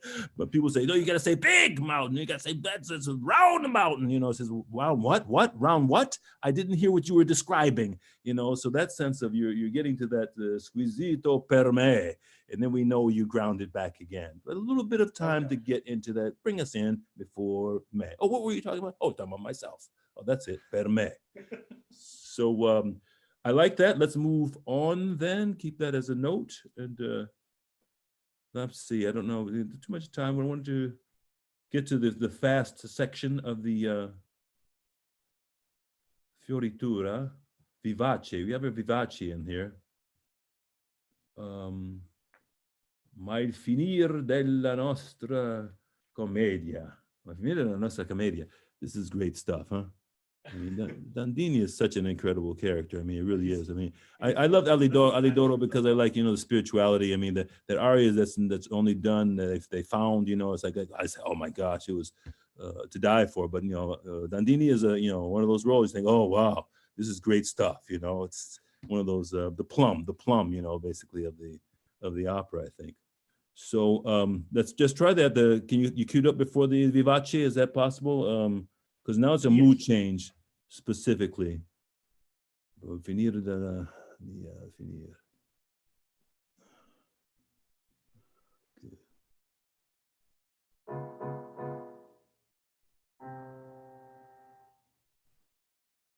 All right, you ready? Yeah. Okay. Ma il finire della nostra commedia che tra te qui nascerà fra, ma finire della nostra commedia che tra te qui nascerà fra, ma finire della nostra commedia che tra te qui nascerà fra, ma finire della nostra commedia che tra te qui nascerà fra, ma finire della nostra commedia che tra te qui nascerà fra, che tra te qui nascerà fra. Per pietà quel ciglia passante, galoppando si fa la ragione, che fra i colpi d'un doppio colonne spallan calda la breccia di già, la finire della nostra commedia che tragede qui nascerà fra. Oh, right there. Let's see. Cue it up in the same place, real quickly. I wanted to hear the entrance into the Vivace would be great if you would be able to understand that you have to accentuate certain words so that we understand something. Because I did this when I was starting out. But Nell Shannon at Lyric Opera Chicago was in the program, and I did the Pasquale de Lois patter, and I worked my can off to get each word to come out. And she says, Mark, I don't understand anything. I said, but I'm working my can off. What do you mean you don't understand anything? So it's that in the sense of the pattern to go really for the big words and then kind of, I'm not saying muffle all the other ones, but that's what's going to come through more so than you fighting through and trying to get everything in. So in that sense, what's the most important thing that you're trying to express? Venire della nostra commedia, la commedia, you got to commedia, nostra commedia.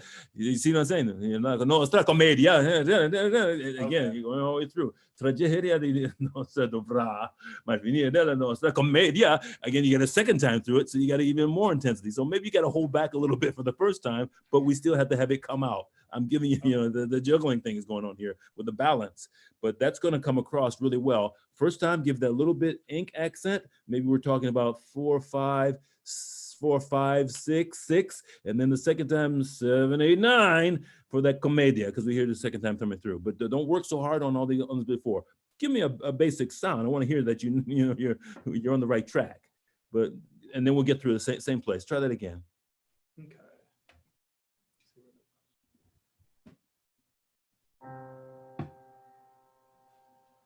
Ma il finire della nostra commedia che tragede qui nascerà fra, ma finire della nostra commedia che tragede qui nascerà fra, ma finire della nostra commedia che tragede qui nascerà fra, ma finire della nostra commedia che tragede qui nascerà fra, ma finire della nostra commedia che tragede qui nascerà fra, che tragede qui nascerà fra.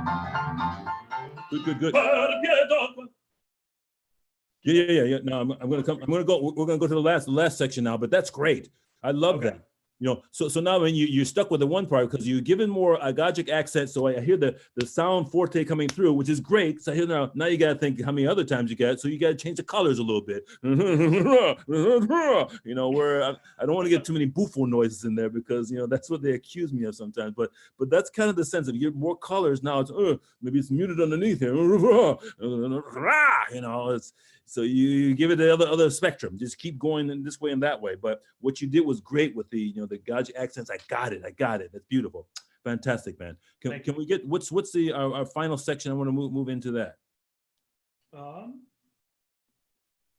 That's right at que fini. Page 114. 114. No, page 115. 115. Okay. Yeah. Yep. Che tragedia nascerà. Give me a little mood on this before you start into it. What are you transitioning into? What is your thinking that you've gotten to the point of you exposition you're going through? You're giving the whole the farce is here. You put yourself out. So now you're gonna polish it off. You're gonna give it the last. You know, because with everything else, I was starting about the comedy, but this one's just about the tragedy. Right, exactly. Okay. Let me cue that up. Che tragedia.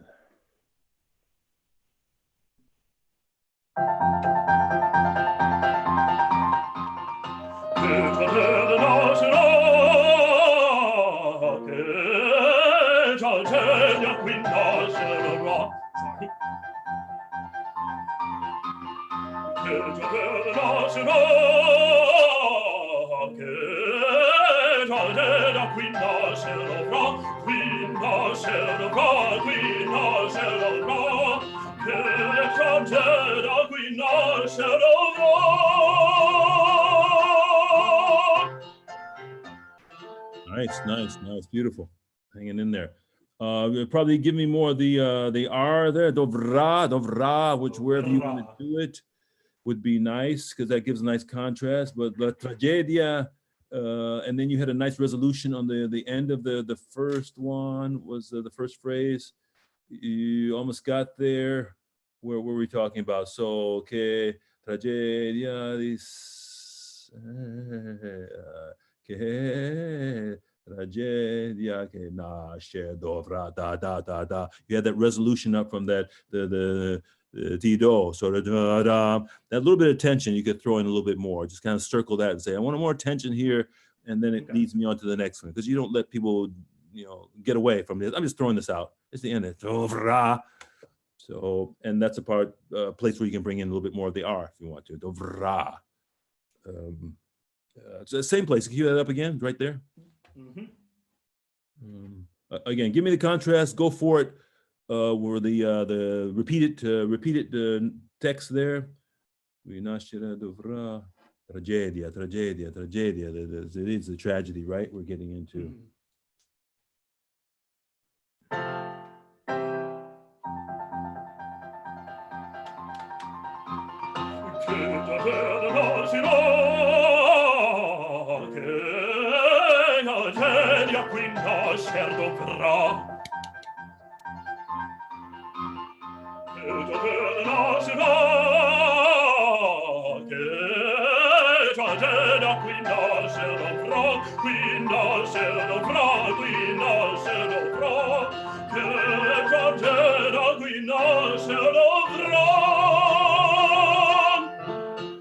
Nice. I love that. Love the R's. Love the sound. Love the way you're moving into that. That's beautiful. It's marinating. I mean, I see that you got a little bit at the beginning. You don't want to give too much, you know, because as your initial one you gave a lot, and I thought, well, am I really interested because I don't see the growth of where the piece comes from. So you start out. Here's a nice smooth line. I'm going to give you the exposition, and now I'm going to give you the fireworks. You know, so that balance that you need, to hold back a little bit, and then to go for it.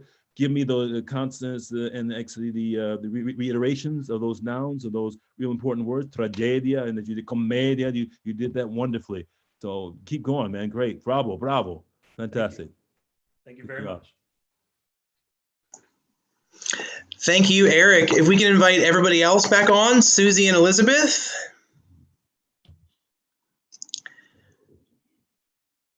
I'll unmute Elizabeth. And Susie, all right, thank you guys. You are all fabulous. Now we sort of have a good little time for a wrap up.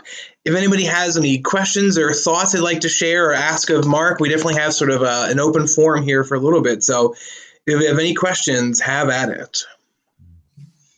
Yeah, I have a question. First off, thanks so much for hearing us, for doing this, and thanks to Erie Phil for providing such like a cool thing in these times. I am starting a gap year between my undergrad and grad, and I was wondering if you had any advice for me, Mark, while I'm kind of in this transitional period. Transitioning between undergraduate and graduate school, because I loaded myself up incredibly with the undergraduate. Like I said, I was in the seminary, and I left the seminary within the same academic institution, St. Joseph's College in Rensselaer, Indiana. And so I just started layering on things, which was sociology. I started out in math, didn't have enough, math things going. We had a core program, so you can get into your major a little later, which was nice. And as we went through your whole academic, undergraduate, you had a chance to do the basic things that were required with the degree. But then I loaded on. I stayed in the summers. I got the music. Was going to do a sociology major, music minor. I became a double major, so I did music and sociology. I took as much Latin as I could until the priest told me I can't teach you anymore because I've run out of. I did Latin hymnology, Latin etymology, and the stuff that he wanted to learn about, right? So that's what they do to you sometimes. They say, here's an independent study. And I said, well, I need a minor. Come on, can you give me a couple more of these? He said, no, he was done. So basically, yeah, I'm at that point where I did apply to the different places and actively, running around, went to Indiana, went to Cincinnati Conservatory, went to Champaign-Urbana. And I just gave up on Cincinnati because I got to Champaign. I went there. There's William Warfield was there at the time. This is great. We got all kinds of things for you. And I took my GREs though in sociology. So I was trying to load up on anything that I was going to do. I thought I can take music lessons later if I need to. The voice can keep developing. So I was doing that for, maybe be a singing social worker, I have these, I'm coming to solve your problems. Let's get the heck out of my house. What are you talking about? So, I mean, it's sort of a frayed focus what you're talking about. But at the time, then I was starting to do some competitions as well. So when people ask me, how did you make it into your career? Well, the competition started up. I did a Met competition when I was in undergraduate that I won a district. I went to Chicago and did a regional there. And then I stopped that when I got to Indiana. I tried a couple of times and then I left after that. So yeah, within that process, within that time, I was doing competitions in undergraduate and then over into graduate school. But I searched out those three. Those are the three ones I looked at because I thought they were best for what I was pursuing. I thought opera would be it. Indiana's opera factory, so and then and yeah, that was it. I mean, the after is a different situation. I can't tell you after graduate school because I did some weird things then, still to further career. But you're asking about that hiatus period. I was doing all kinds of summer stuff, jobs. I was working on campus. I was trying to pay off my degree, because I thought, I couldn't get it. Actually, they gave me the cover, but they didn't actually give me the paper inside because I hadn't paid for it. So I had to finish paying for it. And I worked in the summer and I got that and went on to graduate school. And then, you apply for the grants, you make sure you get as much help as you can from the institutions that you're possibly going to. They told me ahead of time when I went to Indiana what could possibly happen as far as grants would go. And so that was influential as far as how I was thinking about going. So yeah, I don't know anything else I could tell you. Again, it's education, it's the competitions, and the programs. I mean, the programs are set up mostly for graduates, but some of them will deal with undergraduates. Chicago Lyric Opera, I went to, but that was right after Indiana. I had gone to Santa Fe. I was on a Santa Fe apprentice, and then I went to Chicago Lyric Opera. I had already gone to Vienna. I'd flown to Vienna and walked into the Staatsoper door, and I was going to start my career there. I sang for them. They said, great, come back and sing for Lauren Mazel. I said, I just spent everything to get here. And the first time, Nicola Rosliameni bought my little refrigerator for $35, and I had it all listed on the, I mean, I was going for it. They said, this guy's going for it. I got everything listed in the hallway, selling everything, going to Vienna, starting my career. So, I mean, that's, I know these days is that sort of like, I'm not sure. At that time, I just said cover all the bases. Right now, I think the programs are really more, I think they're still revered as far as going through those programs, whether it's Chicago, San Francisco, whether it's Houston and the places. And if you want to make a jump to those, if you think you have the capacity, you sing for them, why not? But the graduate schools are important, I think. And maybe more numbers you might want to look at. Do you want to be closer to home? I mean, Cincinnati would have been closer for me to what I was in Cleveland at the time, but I had been already in Indiana. It was only a few miles away down the road to get to Bloomington. So that's kind of what consideration as well. Hopefully that answers something for questions. Thank you so much. Sure. Eric, go ahead. I guess kind of on the same premise, what are your tips for the next level? So I'm now graduating with my master's, but things are kind of on a bit of a hold right now, and as they are for everyone. But at the same time, I did a 5-year undergrad and then 2 years of master's, so I did 7 straight years of school, and I'm ready for a bit of a breather, but I'm not ready to stop by any means. So what are the tips for diving into this world without getting burnt out? Right. Well, at your point, in your place, I mean, that was the next point I was going to with the Vienna and whatnot. And so I was thinking, even before I went to Santa Fe, I just finished my master's, or I'd going back and forth. I think I still had to finish a test or something to get my degree, and that fall. So I'd gone to Santa Fe, and then I had to come back and do a test, and then so I'd get my master's at Indiana. So it was put on hold because I went to Vienna, and they said, oh, during the spring, and they said, okay, we'll let you go and come back and do your final test so you can get your degree or whatever. But so at the time I thought, if Vienna worked out, I still realized I would finish my degree. And then I didn't know if it would happen. And then Matthew Epstein said you could go to Chicago Lyric in the finals from Santa Fe. So he threw me in there. So if it doesn't pan out in Vienna, you can always go to Chicago. So that's kind of why that avenue opened up. But at the same time, I was starting my doctorate at Indiana. Because I'd learned how to learn at that point. I thought, well, God, why should I leave now? Because I'm really getting excited about learning all this stuff. I don't want to get out of academia. So at that point, I had to get the word, because I was in the finals in Chicago, and they said, yeah, we're going to give you a contract. So I thought, okay, so I can't do the doctorate.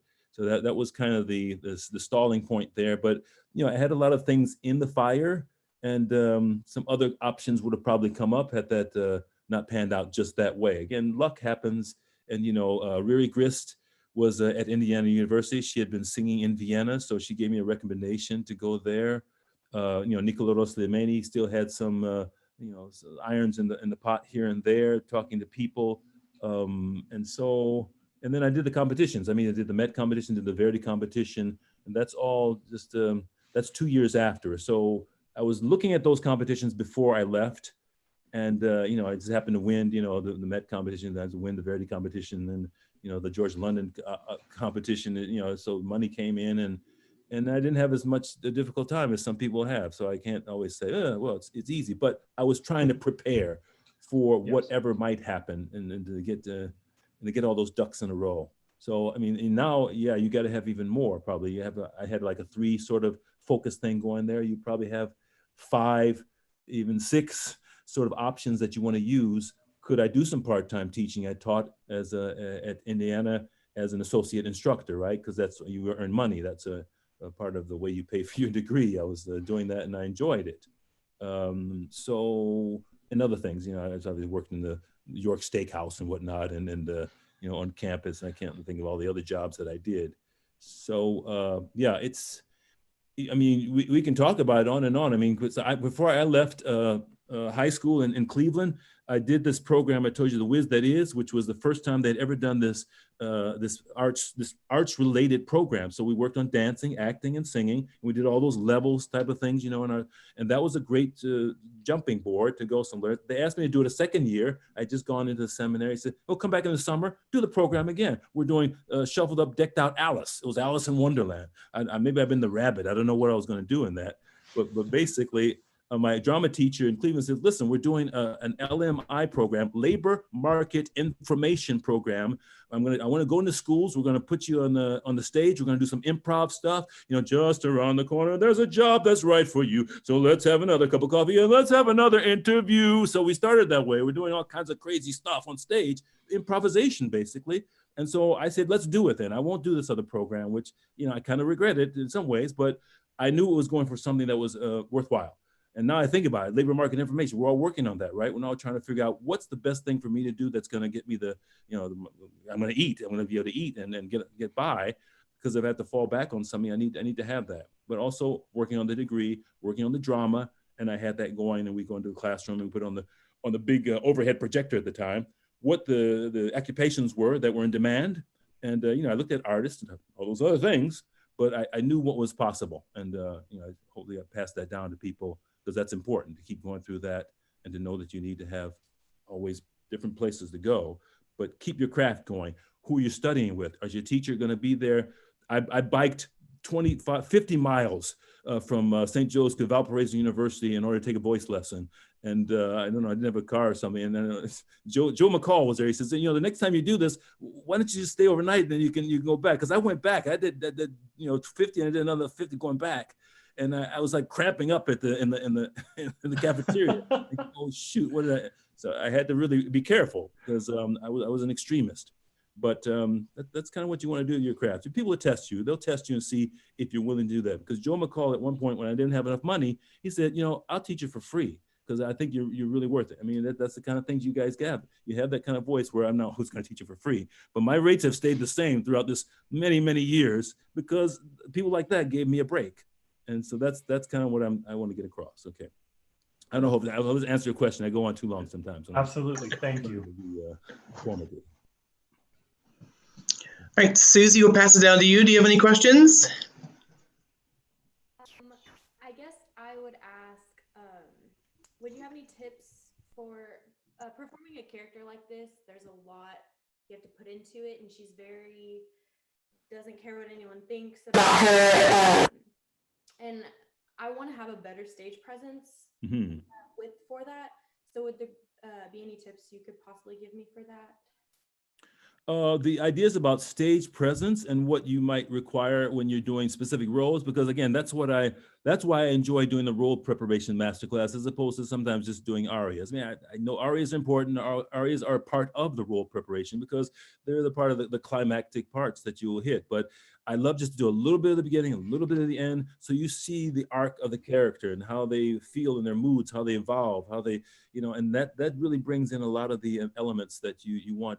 Even in an aria, then you have a different perspective when you do an aria, because you see how it evolves within the one point to the other. So your question again, because I told you I gave you an idea about seeing a drama coach, which, you know, I've done on rare occasions. I mean, in undergraduate, I was doing another independent study in drama for Ralph Cappuccilli. Again, that's Dr. Cappuccilli, who would tell you haven't given even as much as you possibly know how to give. It's right there.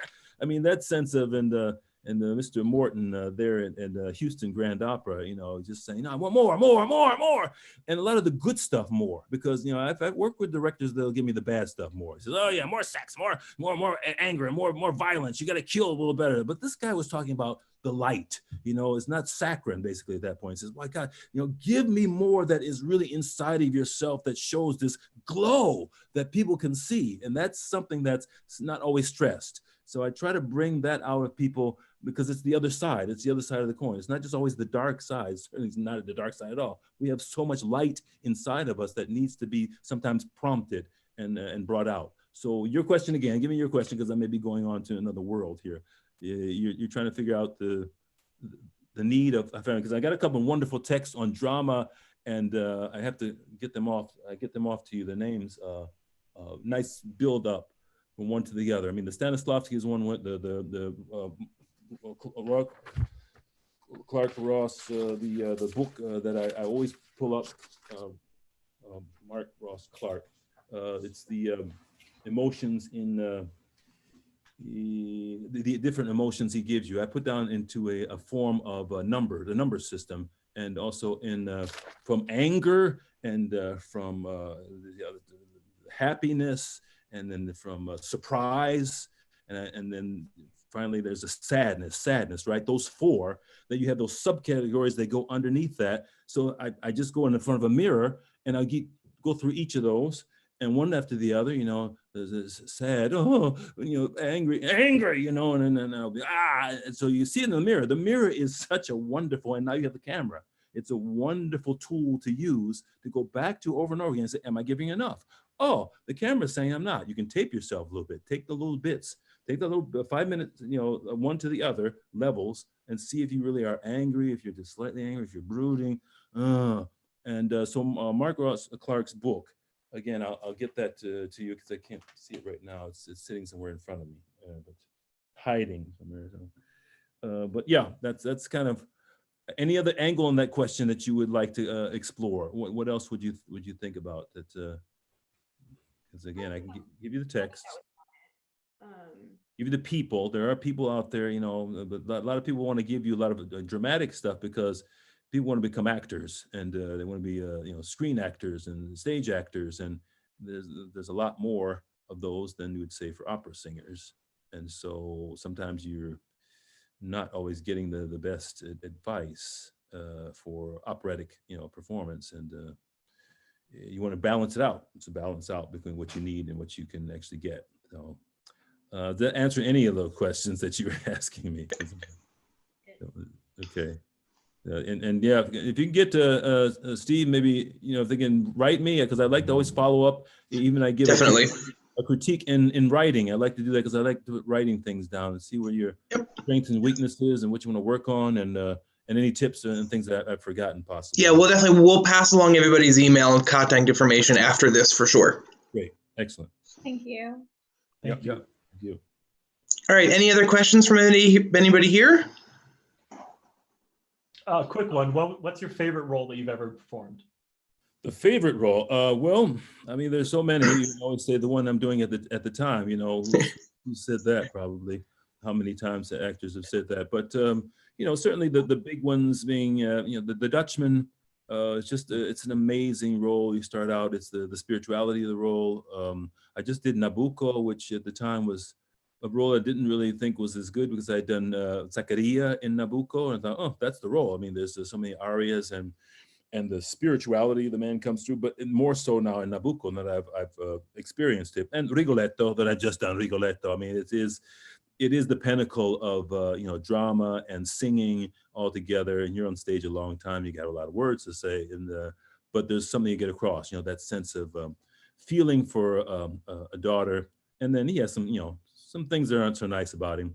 Mephistopheles, you know, the devil. I've enjoyed doing the devil so much, and so it's a contrast. You know, saints and sinners. You go back and forth, and that was a Jerome Hines sort of thing. He liked to contrast those. You know something about one part, so you really can play the other part a little bit better. You know, and you really delve into them quite extensively. So I would say, yeah, those are kind of ones I liked a lot. And again, what I was doing at the time was so important. Yohanan, you know, the Salome and La Scala I did. And, you know, it came out to applause. Lauren Mazel came back to my dressing room, congratulated me. I thought, well, I can die now, you know, because I've just achieved what I thought was the pinnacle. So there's a lot of stuff coming after that as well. So I really am grateful, thankful to God that I have the ability to keep doing this for a while. And we'll pray to God that, you know, this all passes quickly and that we can get out there and enjoy and do what you're doing. I mean, you're exciting. You're giving some excitement to the art form. And that's one of the most important things that we can add.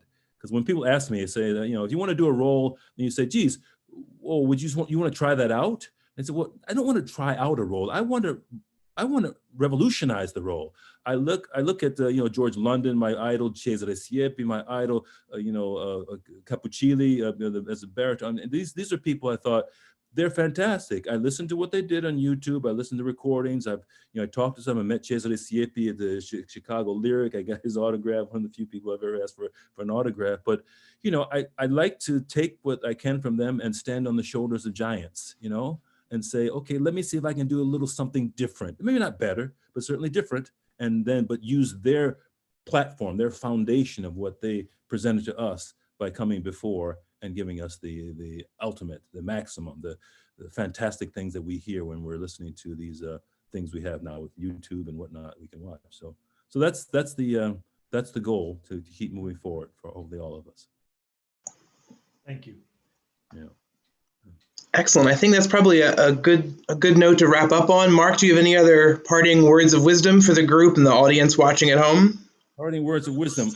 Well, it's about being responsible. I mean, I give this little session here Sundays now. I've been doing it at 1:30 and talking about my wonderful books of Scott Peck's The Road Less Traveled. He talks about balancing. He talks about acceptance of responsibility. He talks about dedication to the truth. He talks about, the delaying of gratification. Those 4 tools with which we can solve all our problems, because those are tools of discipline that are necessary. And we do that because our art form is about discipline, practicing over and over again, getting it right, and then improving upon it so that we can give something really exciting to other people when we present ourselves on stage. Stephen Covey, 7 Habits, highly effective. I try to keep doing those. Proactive. We got to do all these things. I put on my mask and I go out, and I'm trying to go out once a week, maybe do my shopping. I'm trying to do things that are responsible to other people, because just watching YouTube again, We Are the World, and going back to that, I mean, that's a long time ago. But I see these guys are like, there are people dying. We're saving our own lives by being so responsible. And I hear those words again. Tears almost start coming down, because they were talking about hunger and famine, and we're talking about survival. We're talking about getting better and getting ways that we can go out and do our craft. So, and we're coming up with things, we're working on it. We got to keep thinking about different ways to do it. We're doing it now. This is great. I enjoy it. I'm so much joyful of all this coming across, this energy I feel on the other side of the screen. And we can keep that moving until we can get back into the theaters and give people what they should have. The Bible, that was my last book, the Bible. I mean, it's, the Christ. I've been so lucky to be coming up in the time I spent in the seminary, the plays that I got. As I say, I gave you those 3, right? The Wiz That Is that I did in Cleveland the first time, and then I went to Man of La Mancha, and then from Godspell to The Wiz That Is to Man of La Mancha. So I put those together. That sense of with God, with Christ, all things are possible. Over the rainbow if we reach for the stars. I put all of those things together, and that's what the combination was. That was just by some luck of fortune that these things dropped in 1 year after the other, 1-2 years back to back. So hopefully everybody can experience those kinds of, flashes of fortune and fate that will get you in the right place. I pray and hope that it's going to happen for everybody. Awesome. All right. Thank you so much to Mark. Thank you so much to Eric, Elizabeth, and Susie. This was a fabulous time. Thank you to our YouTube audience. We had a pretty good, robust group watching, so we're excited that everybody was there. This video will be posted up on YouTube in a little bit once it processes, but it'll be up there, so you'll be able to go back and watch your favorite moments whenever you like. But again, a huge thank you to everybody involved, and we'll go ahead and stop the YouTube broadcast now. But again, thank you to everybody, and we're very excited about this, and we hope to see you all soon. Please take care and stay safe. Thank you. All right. Thanks, everybody.